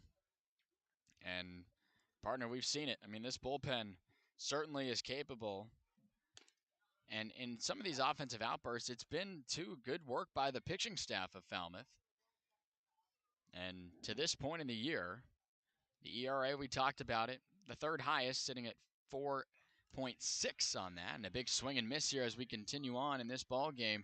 Took 3 pitches. Garrett Coe with a swinging strikeout of Yadi Hernandez. Massive zero put up, 2 consecutive zeros for Wareham offensively. We move on to the 6th inning. It's 7-5 Falmouth, and when we return, Zach Serdenik will take over on the play-by-play duties. The Commodores in front by 2. We'll be right back.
Bryson Schaefer out for his 3rd inning of work as we move on to the 6th inning at Spillane Field. 7-5, Falmouth in front. 7 runs on 12 hits to this point for the Doors. They stranded them loaded in that top of the 5th. But Garrett Coe coming out of the pen. Work a 1-2-3 inning in the bottom half. The first 1-2-3 inning worked by either side to this point. Tyler McGregor steps in and gets ahead in the count as the fastball misses low. Already 2 hits from McGregor, including the 2-run blast that started things off back in the top of the 1st. The lefty Schaefer works from the stretch. Fastball fouled straight back. McGregor on that one, but just a little behind it, and a 1-1 count. I wasn't expecting him to be so productive in his first 4 games now, but in his debut against Orleans, I said he could be the guy to provide that spark, and from the day he stepped on here, the Commodores have not lost a game yet. 1-1 fastball catches the outer edge, and it's 1-2. Big lefty stepping in out of Northeastern. Chanticleer on the mound, and the Husky in the batter's box. The 1-2. Swing and a miss. Pops out of the glove. McGregor head down to first. Hernandez fires over to Hussey to complete the out. But a strikeout to start this frame after a couple of big outs for Schaefer to get out of the jam in the last inning. Yeah, a couple big swings and misses there on sliders in the dirt. We saw that in the previous at-bat by McGregor where he struck out on a full count offering. Just not able to get over the top of that one, but they were giving him some friendly fastballs, and that's part of why he hit the bomb earlier on in this ball game. They've definitely changed the approach against a big lefty. Walker Yannick takes a big swing and a fastball. Was down in the dirt on the first pitch. It's 0-1 to the Sam Houston State Bearcat. He's got himself a double in his 3 plate appearances. Also reached on a walk back in the first. Catching a few games in a row for the Commodores. Seems to have settled into that spot. 0-1, another big swing and a miss. Coming out of his shoes there. He'll take a little walk to reset himself. It's 0-2. And Schaefer is right back on the mound, leaning in to get the sign before Yannick even gets back around home plate. Well, he's kind of gotten into a groove. He likes that breaking ball, and he's getting a lot of swings and misses on it. I'd want to keep working quickly, too, if you're in a groove like that. The 0-2. Goes to it again, gets another swing and a miss. 5th punch out of the bullpen for Bryson Schaefer, and 2 quick retired here in the 6th. Well, Schaefer rolling. That was pitch number 50, 34 strikes. He's certainly hitting the zone at ease right now. Getting a lot of swings and misses. First pitch swinging by Snell, fouls it off his foot. He turned on an inside pitch to start off the last inning and put it a long way over that right field fence. Just tried to turn on one there, but got a little out in front on it and spun his front foot. Schaefer works middle of the rubber from the stretch. Hunches into that motion as he delivers. Off speed, misses down. It's a 1-1 count to Cade Snell. That home run, the lone hit for Snell today, but he's got a hit in every appearance. Takes low and outside. It's a 2-1 count. Well, now you're starting to see what happens when you have both your first basemen in the lineup, one DHing, one out in the field, both of them contributing with balls over the fence. 2-1 out in front of it. Chops it straight back to the screen, and a 2-2 count. Now awaits Cade Snell. Getting closer to sunset here at Spillane Field. The lights coming on in Wareham. Good crowd here on this Saturday night to kick off 4th of July weekend. The break even. Low and outside, lays off the breaking ball, and Snell's worked the count full. Trying to keep the inning alive for Joe Redfield on deck, who's got a pair of singles in his last 2 at-bats. Long look in from Schaefer. The lefty kicks and deals. Strike 3 called. Snell goes down looking on the outside edge. And Bryson Schaefer strikes out the side in the top of the 6th. Falmouth still holding that 2-run lead, heading to the bottom half on the Commodores Radio Network.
Garrett Coe back to the rubber for the bottom of the sixth in a 7-5 ball game. A lot of runs early in this one and some zeros being put up over the last couple of innings as they slowed things down. Falmouth scored 2 runs in each of the first 3 innings.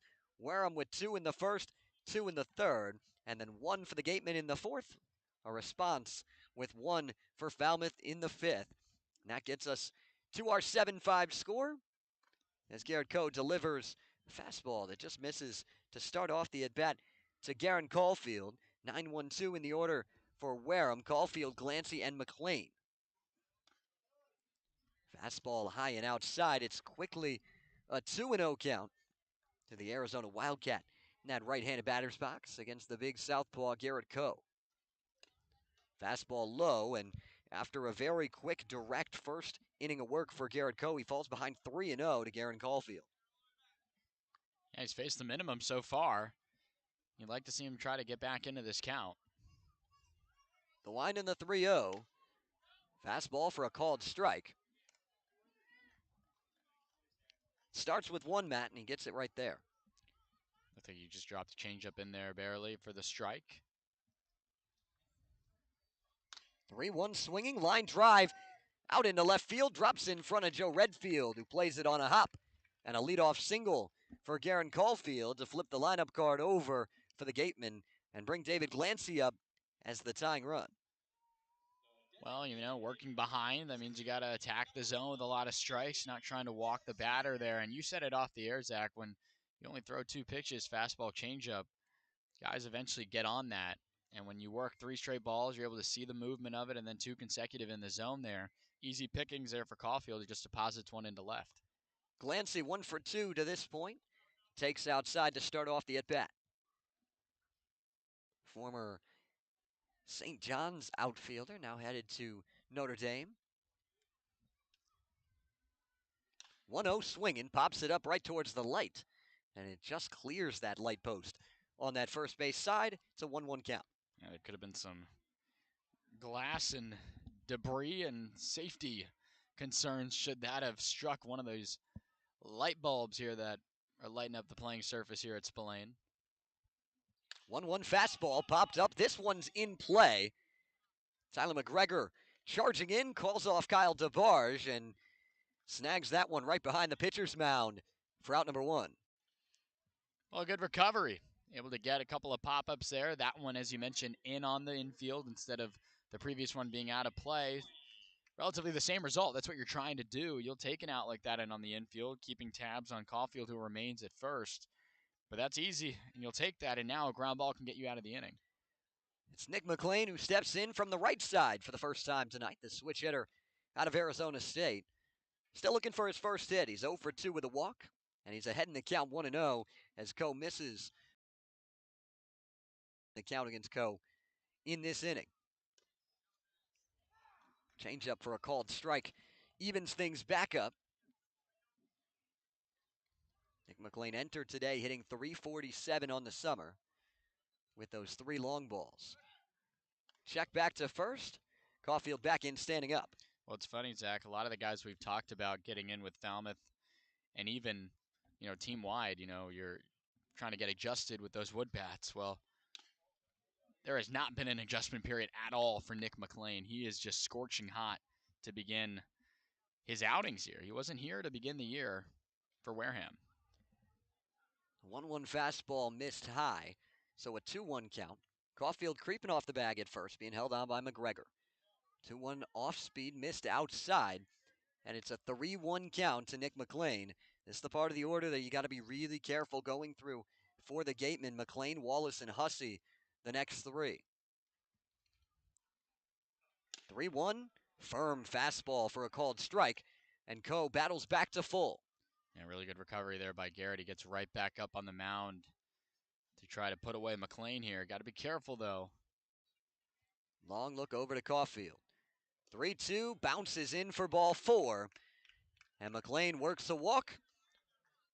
There's 2 aboard with 1 away, and that 2-run lead for Falmouth, trying to hold on to it here in the bottom of the 6th. Yeah, that one never a chance there. That's tough, though, because you throw a fastball and a changeup. You know, the other pitches he doesn't throw that have all that bending action. That one never a strike. You know, not really a threat right out of the hand. Starts off with a strike on the change piece to Landon Wallace. It's 0-1. Bazzana holding on Caulfield at second. No one holding McLean over at first. Coe with a couple of looks back to second base. 0-1 is a called strike, outer third.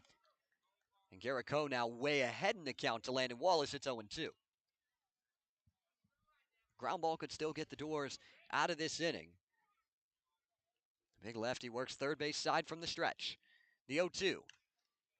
Off the end of the bat, foul towards the Commodores' dugout. Wallace stays alive.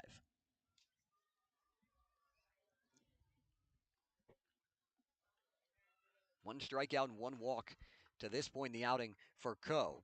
That strikeout ended the last inning to Yadi Hernandez. Could use another one here. The 0-2. Pop foul out of play, elevated that fastball, and Wallace stays alive. Well, you got to be pretty accurate with that fastball if you only have the changeup to be the differentiator. Both those pitches look really similar out of the hand, and then one of them just drops off a little bit. Easy to time up, but the fastball looks good from Coe. This one popped up, could be in play. McGregor calls off Yannick and makes the catch. A little bit of acrobatics there, circling near the Commodores' dugout, but he'll make the catch. Sprint into the middle of the infield. Hold those runners at first and second. A big pop out. 2 away, but here comes Grant Hussey. Well, right now, to this point of the inning, you've only needed the battery of Coe and Yannick and your first baseman in McGregor, because he's put away both these outs on some pop-ups outside of the foul balls. The rest of the infield and outfield trying to get involved in this too, but again, a really big, massive second out, trying to strand the two Gatemen on the bases. Couple looks back to start this at bat. Fires a fastball past Grant Hussey. It's 0-1. It was an RBI single for Hussey back in the fourth. That brought in the last run to this point for Wareham. It's 7-5, Falmouth in front. Left leg kick. A chopper on that first base side. McGregor will smack at it as it's a foul ball, and it's 0-2. Back-to-back 0-2 counts worked here by Coe. Pretty impressive to do that again with only the two pitches that he likes to go to. However, again, with those pitches, you can use your infield to help you out. We've already seen that this inning. Here comes the 0-2. Fastball high. Hussey, bit of a wake-up call there, up and in. We'll see where Coe goes to off of that. But outside of the RBI knock, I mean, you've worked Hussey real well. The 1-2. Sliced foul out of play. I mean, his first at-bat, he struck out on 3 pitches. Then he grounded out to second in a 2-2 count. Had that RBI knock last time, but then again ahead 0-2 and now 1-2. You've worked real well against arguably probably the best bat in this Wareham lineup. The big lefty waits in the batter's box. The 1-2. Off speed up. Evens it up. It's 2-2.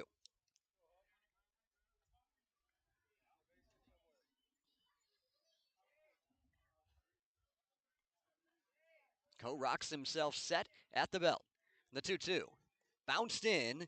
Yannick keeps it in front, and Hussey's battled all the way back, and it's a full count. You got to be real careful here. This is not the batter you want to have get on one of your 2 pitches here. It's a flip of a coin of what you want to sit on if you're Hussey, and the base runners are going to be on the move as well. The payoff pitch. Foul tipped back to the screen. He went to the changeup. Hussey was out in front of it, but just got enough of it to stay alive. I like that decision, too. It's a good pitch. Just barely got on it. And if you're going to go with the fastball, I think you got to elevate it. You got to just beat him and make him move his hands up high. We'll see what he goes to here. The 3-2. Tipped again. Hussey continuing to stay alive. A real good battle between Garrett Coe and Grant Hussey. That was another changeup. Same spot, pretty much. Yannick nodding his head yes on that foul ball. He was wanting that pitch there, and that's exactly where he got it. Caulfield's at second. McLean at first. A 7-5 ball game in the bottom of the 6th. 3-2 count to Grant Hussey at the plate. The 9th pitch of the at-bat from Coe is popped up, foul out of play, and we'll see another one.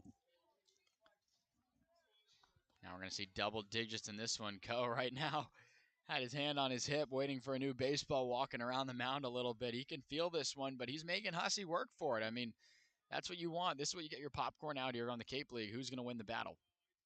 Garrett Coe delivers another 3-2, swing and a miss. A 10-pitch battle belongs to Garrett Coe, and he strands a couple on the base paths. It's a 2-run lead for the Doors through 6 at Spillane Field.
Top of the 7th inning in Wareham.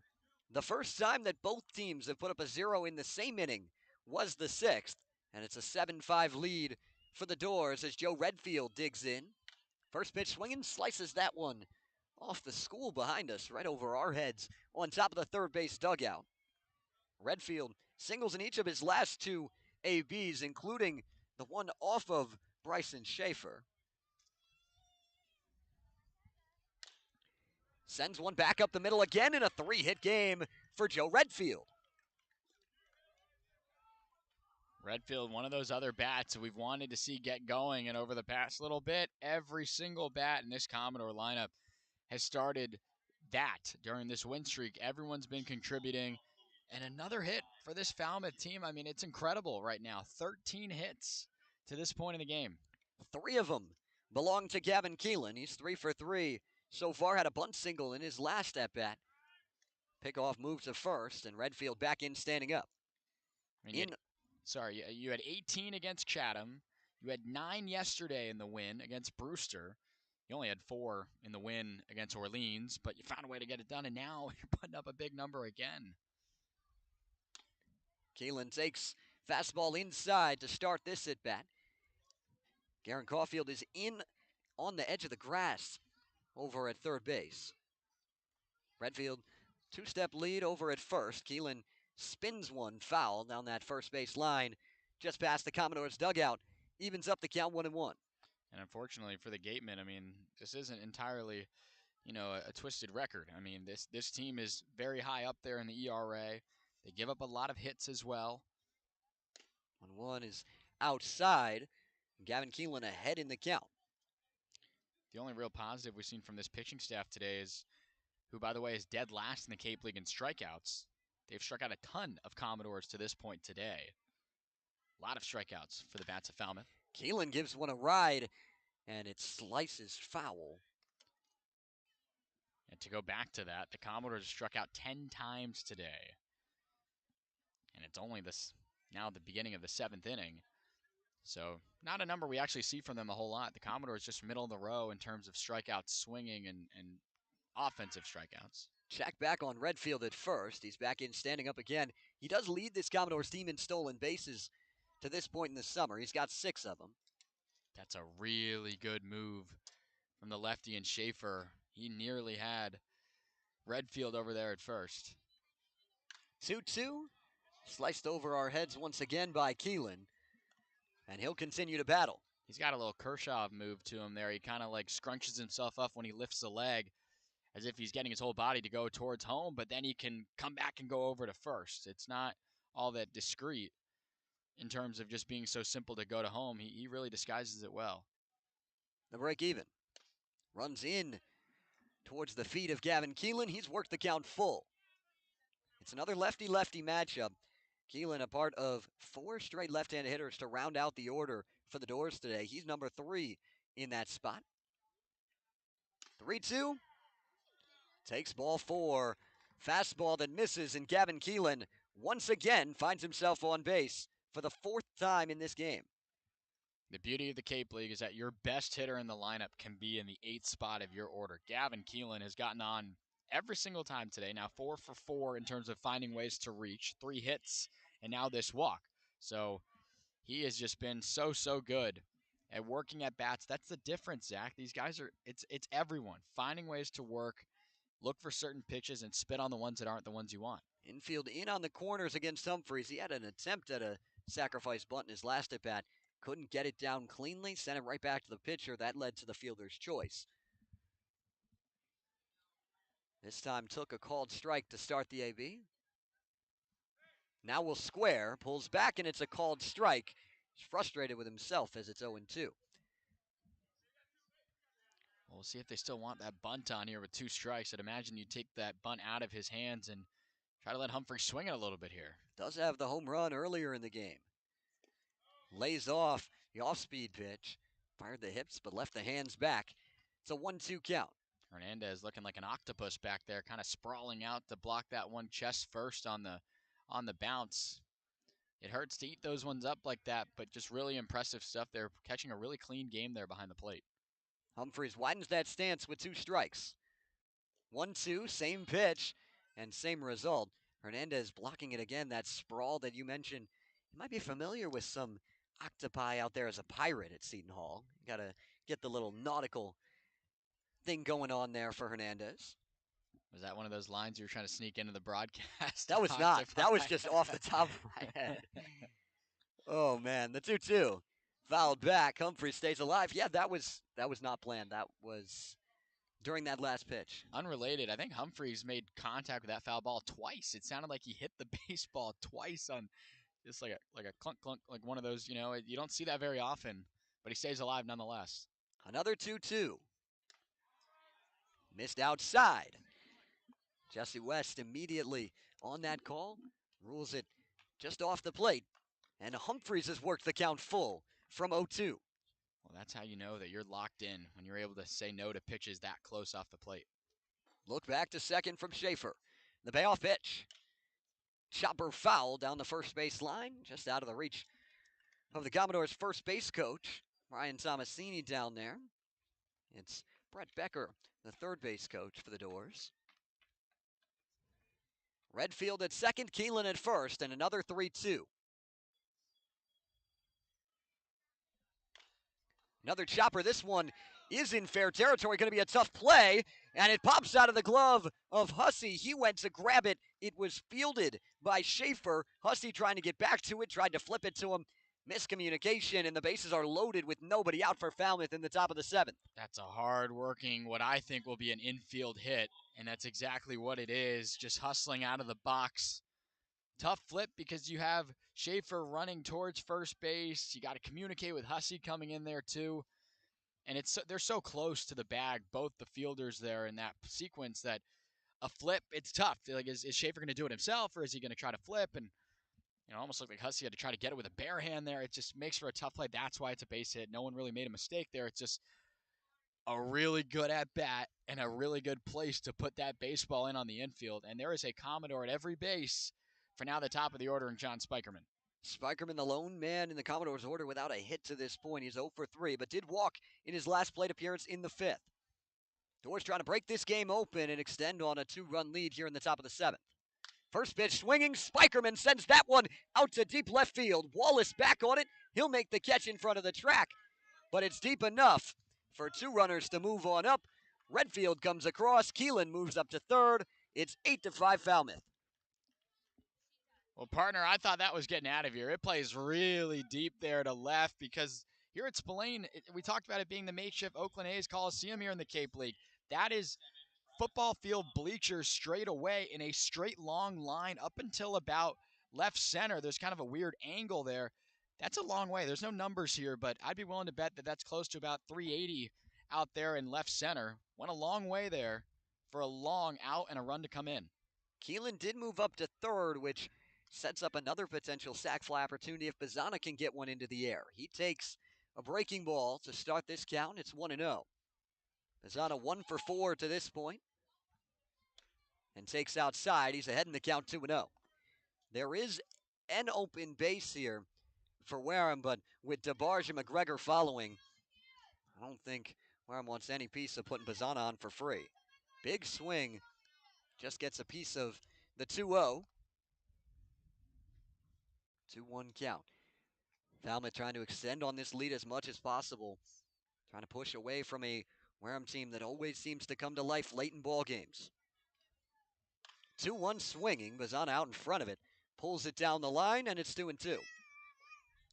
Got to be careful there. Wareham camera operator along the first base line. No real protection over there. Especially with the pull side left-handed bat here. You have got to keep your head on a swivel over there. The 2-2. Breaking ball that bounces in. Humphries takes off. The throw down not in time. And the wild pitch puts 2 in scoring position with 1 away and takes that double play out of order. Well, that's massive now because you want a productive out. A ground ball could actually be a productive out here depending on where it goes. But if that double play is still in order, no, it's not. The 3-2 to Bazzana. Is a ground ball to the right side and into right field, a base hit. 1 run will score. Humphries being waved around. The throw from McLean, not in time. A 2 RBI single from Travis Bazzana, and the Doors have doubled up the Gatemen. It's 10-5. Way to work there. Just chop the other way on the pull side, actually, there by Bazzana. He's got 2 hits today. Good to see him swinging a good bat here today, and that could maybe be it for Schaefer, but way to just put one down, battle back in the count there in that full count opportunity, and that wild pitch proves to be massive because 2 Commodores come in there on that base hit, and it's a 3-run 7th here for the Doors, who now lead it by 5. New pitcher to the mound for the Gatemen on the other side of the break. 10-5, Falmouth in front from Wareham.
Tommy Kane taking the bump for the Gatemen, trying to stop the bleeding in what has already turned into a 3-run 7th inning for Falmouth, trying to add on and continue to extend. It's 10-5.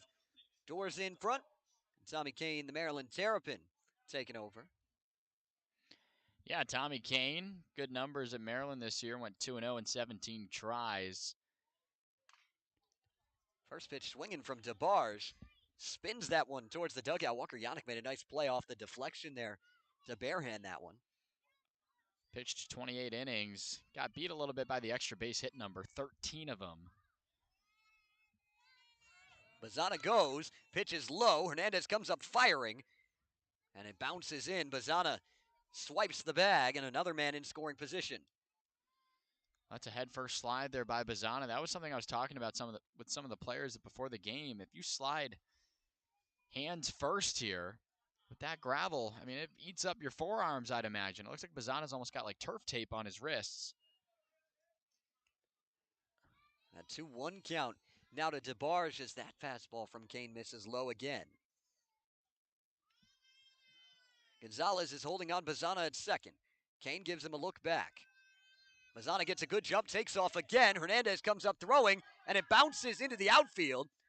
Bazana couldn't see it. His helmet kind of slid over his eyes and immediately apologizes to Brett Becker at third base, saying, my bad, didn't get right back up because he maybe could have scored on that.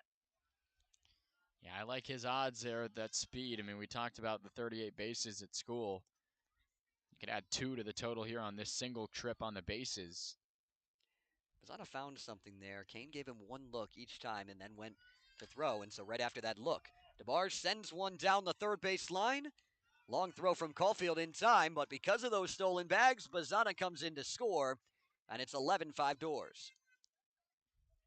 I mean, you don't really need to put the game in motion there, but good decision that the Commodores did in getting Bazana around the bases there. I think the second one going into third was just on instinct, as that one got a little bit away from Yadi Hernandez. And like you said, ground ball, productive one there. You didn't think you'd have a chance for that, but now the Doors add on their 4th run of the inning. Lefty-lefty matchup with Tyler McGregor. He takes a called strike to start Kane.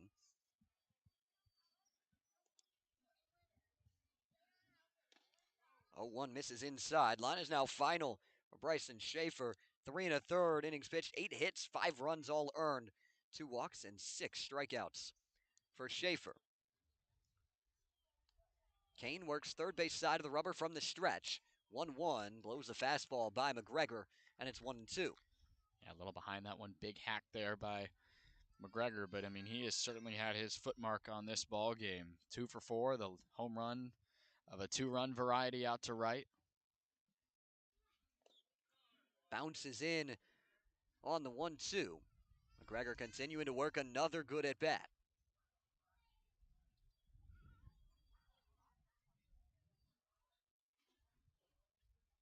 Left leg kick, the 2-2.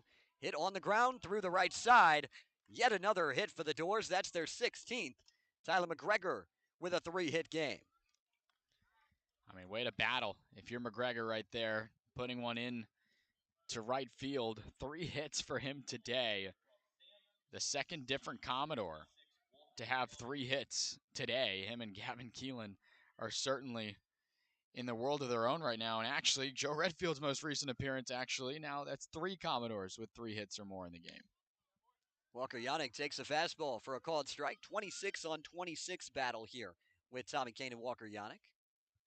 McGregor just a 2-step lead off of first, being held on by Hussey. Kane comes set at the chest. One look, delivers 0-1, gets a big cut from Yannick, but he comes up empty. It's 0-2.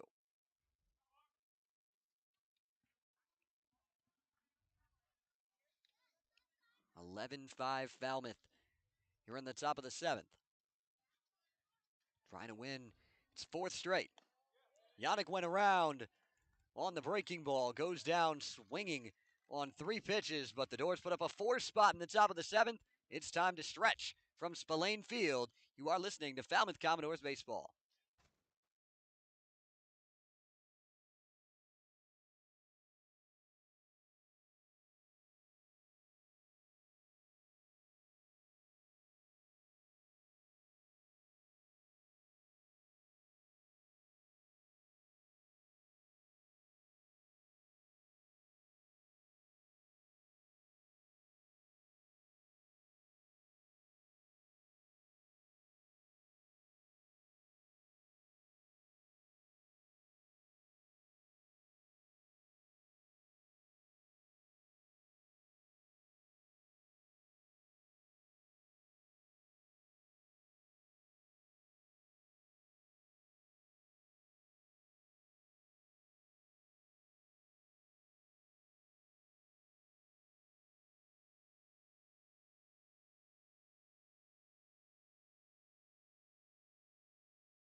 A new arm for Falmouth is a debut arm. It's Evan O'Toole out of Oklahoma State. Yeah, the Cowboy went 6-1 in 22 tries this year, just under a 5 ERA and almost 40 innings worked.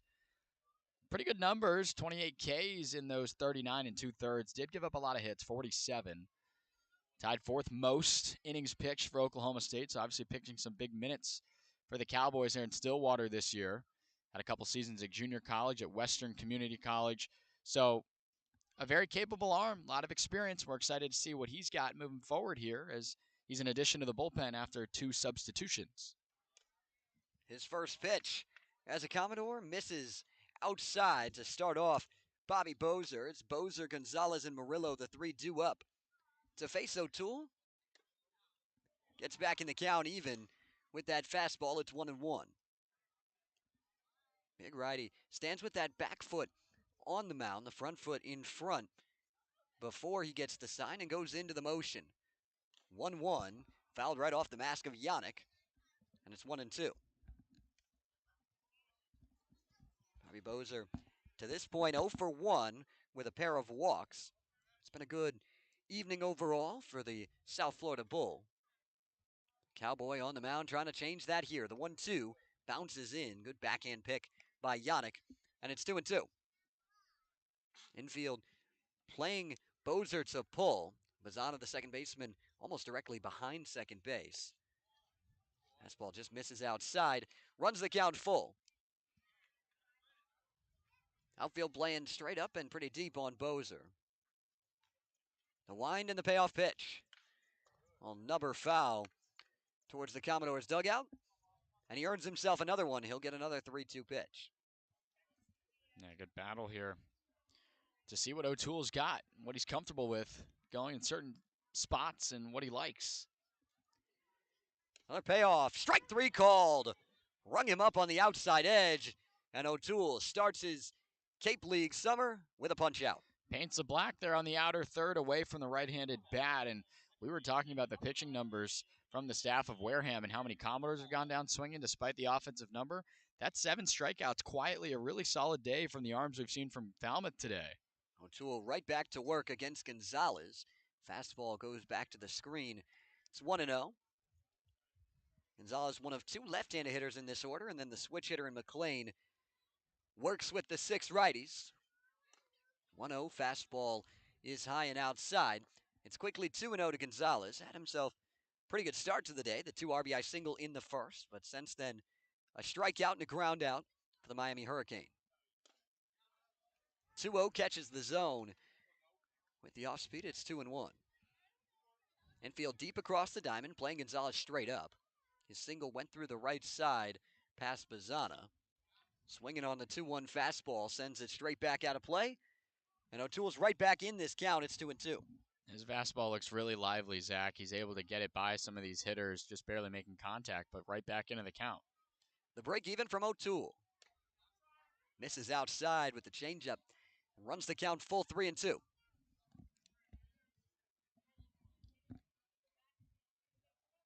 O'Toole kicks and deals the payoff pitch. Fouled back out of play, and another good battle worked by a Gatemen hitter. Well, in a full count, the previous at-bat was able to paint the outside. Now you have a left-handed batter there. We've seen a couple fastballs that are being spoiled. Let's see if you trust some of the secondary stuff here. The 3-2. Fouled back again. Gonzalez continuing to fight.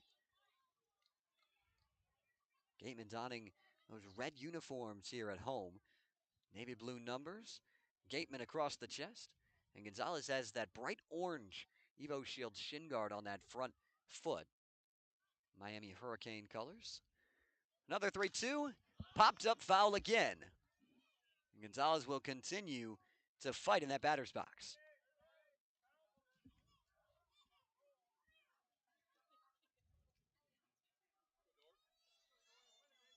That was pitch number 8 of this battle. And O'Toole brings home pitch number 9.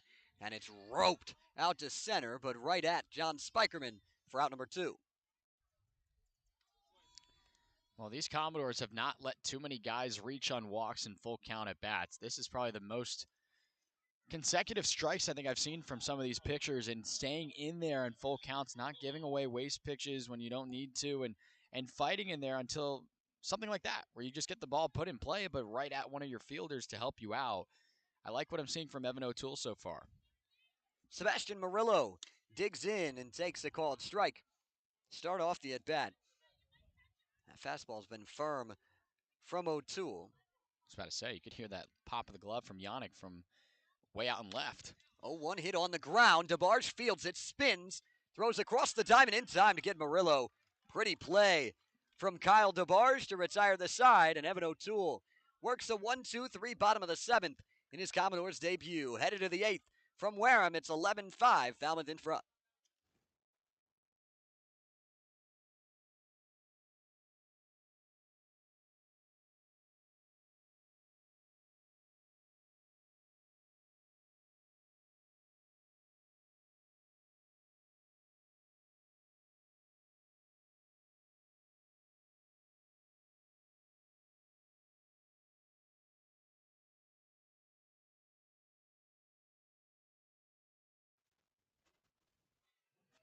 It's an 11-5 lead for Falmouth, heading to the 8th inning here at Spillane Field, but some more action going on around the Cape. Couple of games are final, couple of games still going. Destiny Sanchez has all the info for you. Thanks, Zach. The Waddy Red Sox defeated the Brewster Whitecaps 3-2. The Harwich Mariners also defeated the Catuit Kettleers 3-2. The Orleans Firebirds lead the Bourne Braves 3-2 in the top of the 8th. And the Hyannis Harbor Hawks lead the Chatham Anglers 6-4 in the bottom of the 4th. Thank you, Destiny. If you had 3-2 as the score of a lot of these games on your bingo card, Matt, I think you'd be doing pretty well tonight. You wouldn't win in that one, though, here because of the offensive outbursts we've seen from both sides. And that's what's really impressive, because we've said for a while that the pitching has been the best part of this Falmouth team. We knew this lineup was capable. But now we're seeing both. I mean, if you look at it, Zach, a 4-3 win at Orleans where the offense just barely was able to put enough runs across, really good pitching. Then you win big time 13-4 against Chatham. You win yesterday 6-5. And right now, you've given up 5, but your offense comes back with 11. It's complimentary on both sides of the baseball. And when you're doing both of those things well, everyone's happy in that Falmouth dugout. It is clicking right now for the Doors. Tommy Kane back out for his first full inning of work for the Gatemen, and he misses with the first pitch to Cade Snell. Snell with a mighty cut on that fastball. Sends it straight back. It's 1-1. Cade Snell homered in the 5th. It was his first long ball of the summer. Only had 5 of them this season at Walls Community College, but a lot of pop in that bat. Headed to Alabama. Takes low. Get ahead in the count once again. It's 2-1. Snell, Redfield, and Keelan, 3 straight left-hand hitters, due up against the left-handed pitcher on the rubber in Kane. 2-1 blows the heater by him. Evens things up. Kane works on that third base side of the rubber from the stretch. Comes set at the chest. There's a long look in. Left leg kick, the 2-2. Bender catches the corner and punches out Cade Snell. Goes to the front door and sits him down for out number 1. Got him looking.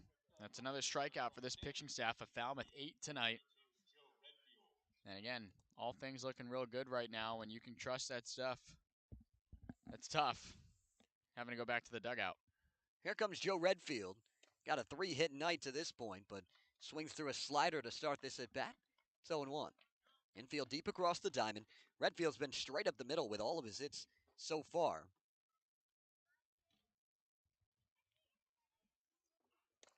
Swing and a miss on the 0-1.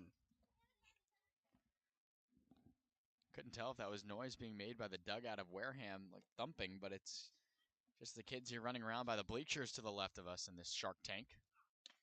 0-2 fastball looking. And Kane starts this inning off with a couple of backwards Ks. He had a grunt on that one, too. Blew the fastball by Redfield. Just wasn't expecting it.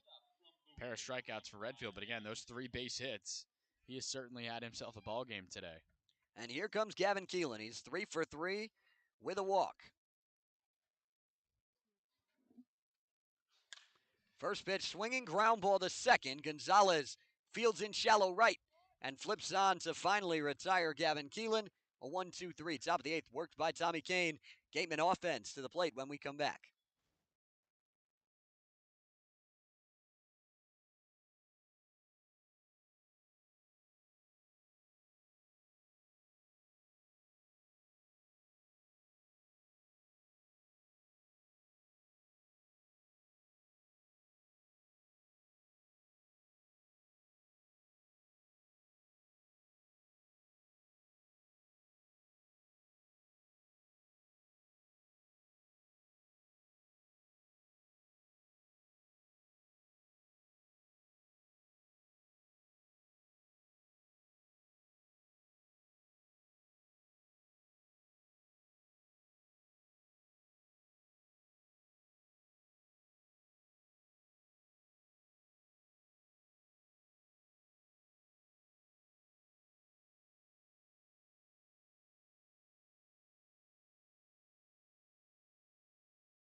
Bottom of the 8th inning from Wareham, and Evan O'Toole quickly back to the bump. He worked a quick bottom of the 7th and had to come right back out as Tommy Kane matched him in the top of the 8th. Starts things off to Yadi Hernandez. The fastball that just misses below the knees. It's 1-0. Yadi Hernandez singled in his first 2 at-bats and then a strikeout victim against Garrett Coe in the 5th. Big swing at that one, sends it back behind home plate. 1-1 count. Similar shift that we saw against Sebastian Murillo here against Yadi Hernandez. Bazana a couple of steps to the right side of second base. 1-1 is low. And Evan O'Toole falling behind in the count, 2-1. O'Toole used 17 pitches to get through that first inning, 11 of them strikes. Even with some good battles from the Gatemen hitters. He falls behind 3-1 as the fastball sinks low and outside to Hernandez.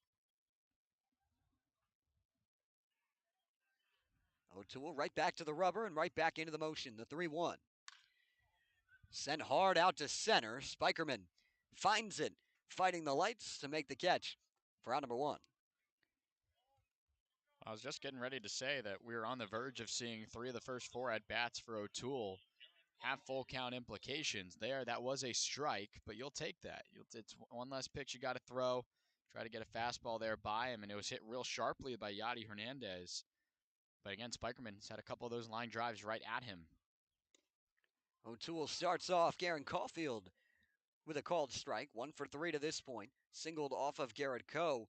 That set up the beginning of a threat for Wareham back in that 6th inning, but they stranded a pair on the base paths. Called strike brings it to 0-2.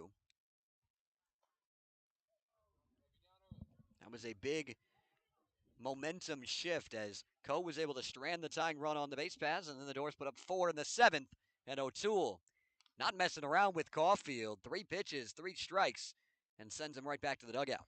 Strikeout number 2. This time, though, the first time we've seen him go in 3 pitches like that. Just worked real well and a very unconfident swing there at the last one by Garen Caulfield. Kind of one of those weird yellow light swings, as you've been saying, Zach, and a big second out. David Glancy takes a called strike. He almost had himself a yellow light swing there, but decided to stop before the yellow light. Takes it for a called strike, though. It's 0-1. Fastball runs a little in on Glancy this time and evens things at 1-1. Righty-righty matchup with O'Toole and Glancy. Gateman designated hitter bends those knees in the stance. Rests that bat on the right shoulder as he waits the delivery. Line drive Right center field. Spikerman on the run, and he'll run it down in the gap. Covers a lot of ground out there in center. And making some plays for Evan O'Toole. 6 up, 6 down in his Falmouth debut. We head to the 9th from Spillane Field. A 6-run advantage for the Doors right here on the Falmouth Commodores Radio Network.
Top of the 9th inning from Spillane Field, and it's 9-1-2 in the Falmouth order.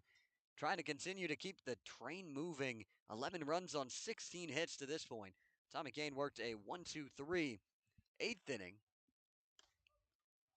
and starts Humphreys with a called strike. That 1-2-3 8th was the second time that a Wareham pitcher has worked a 1-2-3 inning. The 6th inning when Schaefer struck out the side, but that's it. Big looping swing there from Humphreys, and he comes up empty at the breaking ball. It's 0-2. Finds that stance, hunched over from the left side. Holds that bat almost parallel to the ground as he awaits the pitch.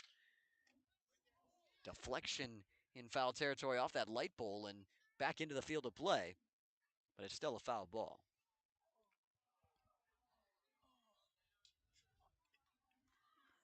Kane working from the stretch and working quickly. Left leg kick, 0-2.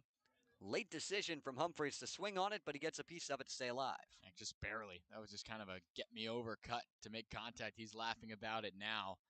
Let's see if he can get on something here. Already 2 hits for him today, including that home run that brought in 2 back in the second. High inside fastball sends him spinning out of the way. It's 1-2.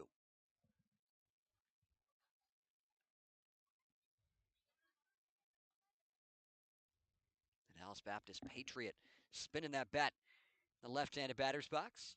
Switch hitter John Spikerman on deck. 1-2. Pitch misses outside with a breaking ball. Evens up the count to Humphreys, 2-2.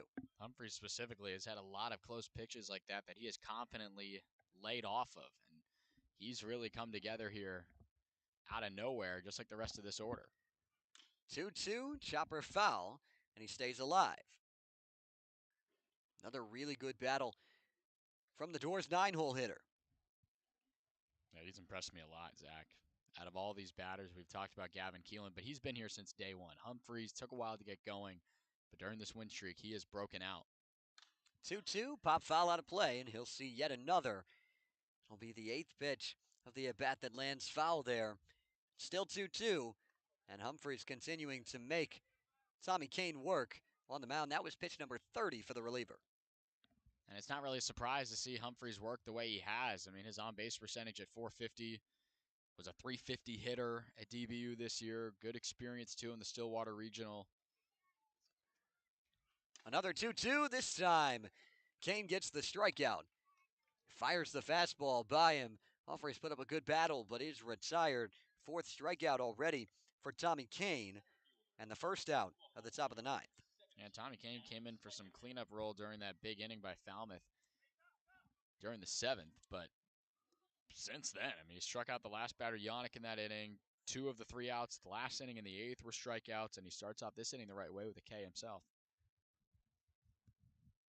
Here's John Spikerman. Jumped on the first pitch he saw in his last at-bat, flew out to the wall, takes the called strike there. Breaking ball from the lefty on the rubber in Tommy Kane. John trying to join the hit parade as well. Only Commodore without a hit to this point in the ball game. Has been productive, though. Takes the fastball in, had that sac fly, and then obviously the walk as well back in the 5th. But trying to get into the hit column, as you mentioned, Matt. Round out the order. It would be the second time in the last 3 days that every Commodore would have a hit. Called strike, inside edge. Spikerman thought that one was a little in, but still in the count. It's 1-2. Just really impressive. I mean, to say that in maybe two of the 3 games here recently, to have everyone get a hit is unheard of in the Cape League. 1-2 fouled off. This is known as a pitcher's league out here in the Cape League, but there have been a lot of offensive explosions, not just with Falmouth, but throughout the league this season, where we've seen teams put up double-digit runs on quite a few occasions. Commodore's no stranger to that, out of nowhere during this stretch of games. It's the 4th time the Doors have put up double-digit runs. Spikerman comes up empty on the pitch in the dirt. Hernandez flips down to Hussey to complete the out, and yet another strikeout for Tommy Kane. That's his 5th. Yeah, got one in the dirt there. John not too happy going back to the dugout, but as you mentioned, he's been very productive today, has one of the runs driven in. It's been 11 runs here for Falmouth today. Everyone has contributed, and that's going to happen. That's baseball. I mean, you got to be good 30% of the time at your job in the plate to be a really good hitter in this league, professionally and collegiately. Bazzana fouls back the first pitch fastball. It feels like everything put in play for the Doors has been a hit because they've struck out 15 times in this game, but have still found a way to put up 11 runs on 16 hits. Well, that just shows they're being aggressive. They want to swing the bat. They're not satisfied with the free passes that we've seen today, too. The 0-1 to Bazzana. Lays off, breaking ball outside. It's 1-1.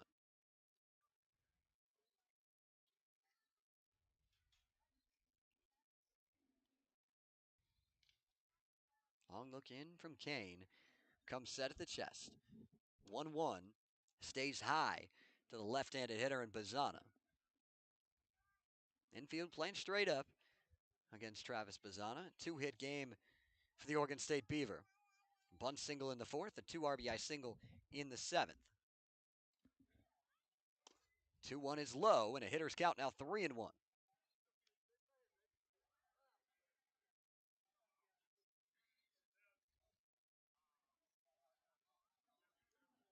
Kane works exclusively from the stretch. Southpaw delivers the 3-1. Fastball for a called strike. And it's full now to Bazzana. It's really good to see him get that 2-run single last time up.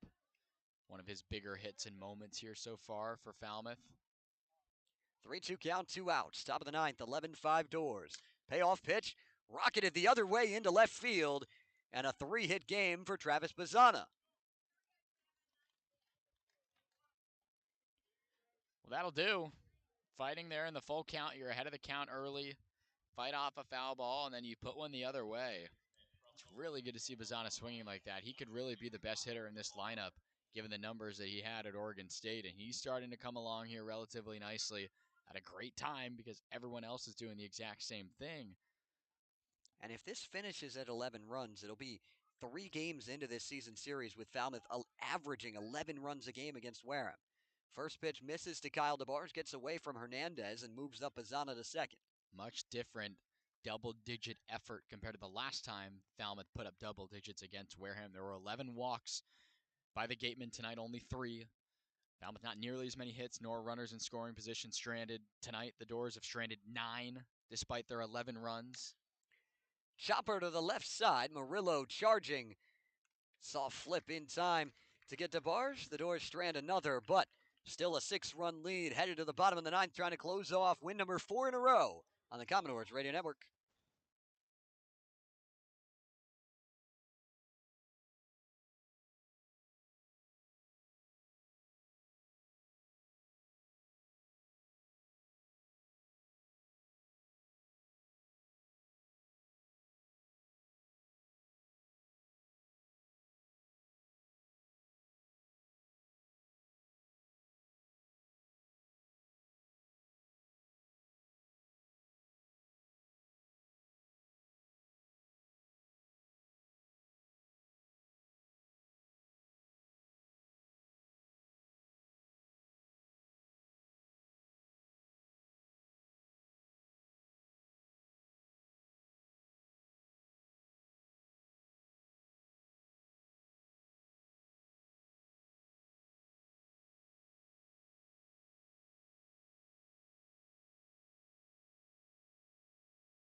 There's fireworks going on outside Spillane Park, and the Doors brought the fireworks inside the ballpark tonight. 11 runs on 17 hits for Falmouth.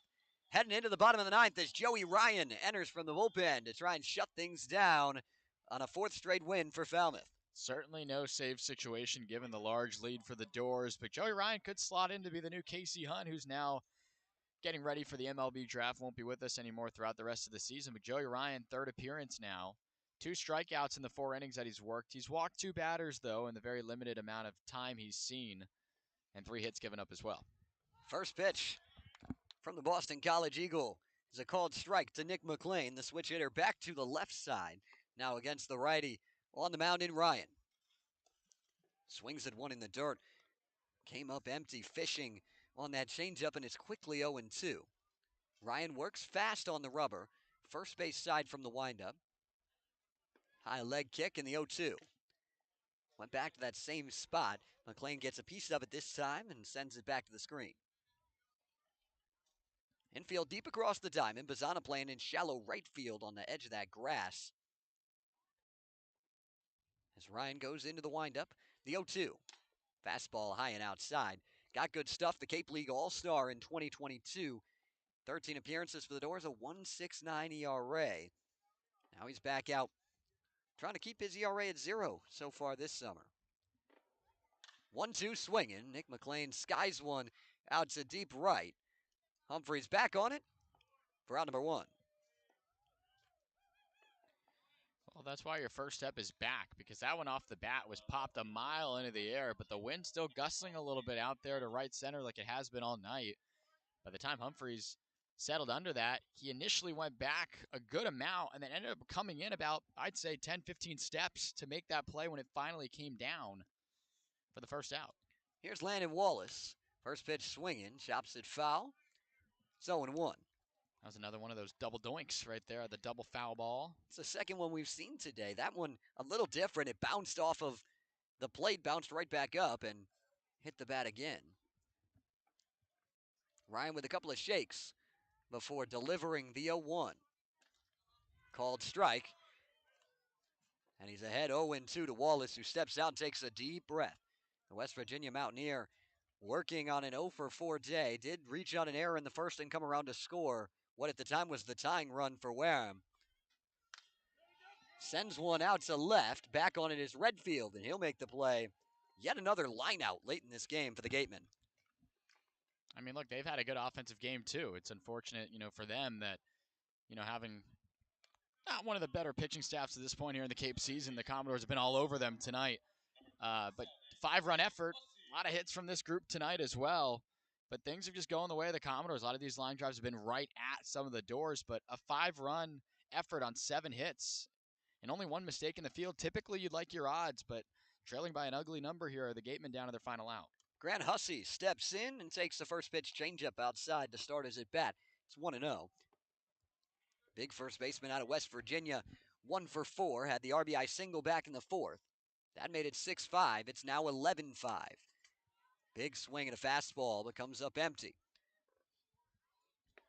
1-1 count to Hussey. 3 long balls on the summer to pace the Gateman effort. 1-1 comes up empty again. Went to that fastball outside, and Hussey reached for it. It's 1-2. I was way behind that one. Hussey not expecting that at all. And it's a good sign from Ryan in his first outing here since Casey Hunt's left late in game. 1-2 misses outside, and it's 2-2. Obviously not a safe situation, but now understanding that he could be the guy in those spots, his stuff's looked really, really good here in this 9th inning. The break even from Ryan. Swing and a miss, strike 3. Joey Ryan comes in and slams the door shut on a 4th. Coming off of that off day, the Doors have gotten red hot, and they keep it going heading into tomorrow's game against Bourne. Well, you lose 5 in a row, go into the off day. We talked about it. Sometimes you need to get away from baseball to have good things work out for you involving baseball. I mean, this was a team that was struggling to scrap anything across up until that day off. And since that Orleans game, which was a gutsy effort in itself, these past 3 games of the tail end of this 4-game skid have just been so, so good for the Commodores. A lot of runs, lots of hits, and again, just stranding base runners at it too. 10 stranded base runners today, and Falmouth brought in 11 runs. I mean, that's unheard of. Those numbers are just scorching. And you take down a Wareham team that's typically known for late inning heroics. Not today. It was 7-5 going into the 7th inning, Zach. And the Commodores put up 5 consecutive zeros after Wareham's bats were really alive the first and even second time through the order. The bullpen arms that came in, we talked about Garrett Coe, the 2-pitch mix, but he settled in very, very well. 2 innings, struck out 2. Then Evan O'Toole gave up a couple line drives, but right at his outfielders. And then you see the job done by Joey Ryan to come in and do the job. This stuff is starting to come together here for Falmouth at a really, really good time here in this part of the season. Can't ask for much more from the Doors offense. They'll try to keep it going tomorrow as Falmouth back at Gov Fuller Field to take on the Bourne Braves. And we will catch you then. For everybody out here that's been helping us out on the road, Scott Semanchik on the graphics, Destiny Sanchez, Matt Venezia, I'm Zach Sardenik, hoping you have a blessed rest of your Saturday night, and saying good night from Wareham.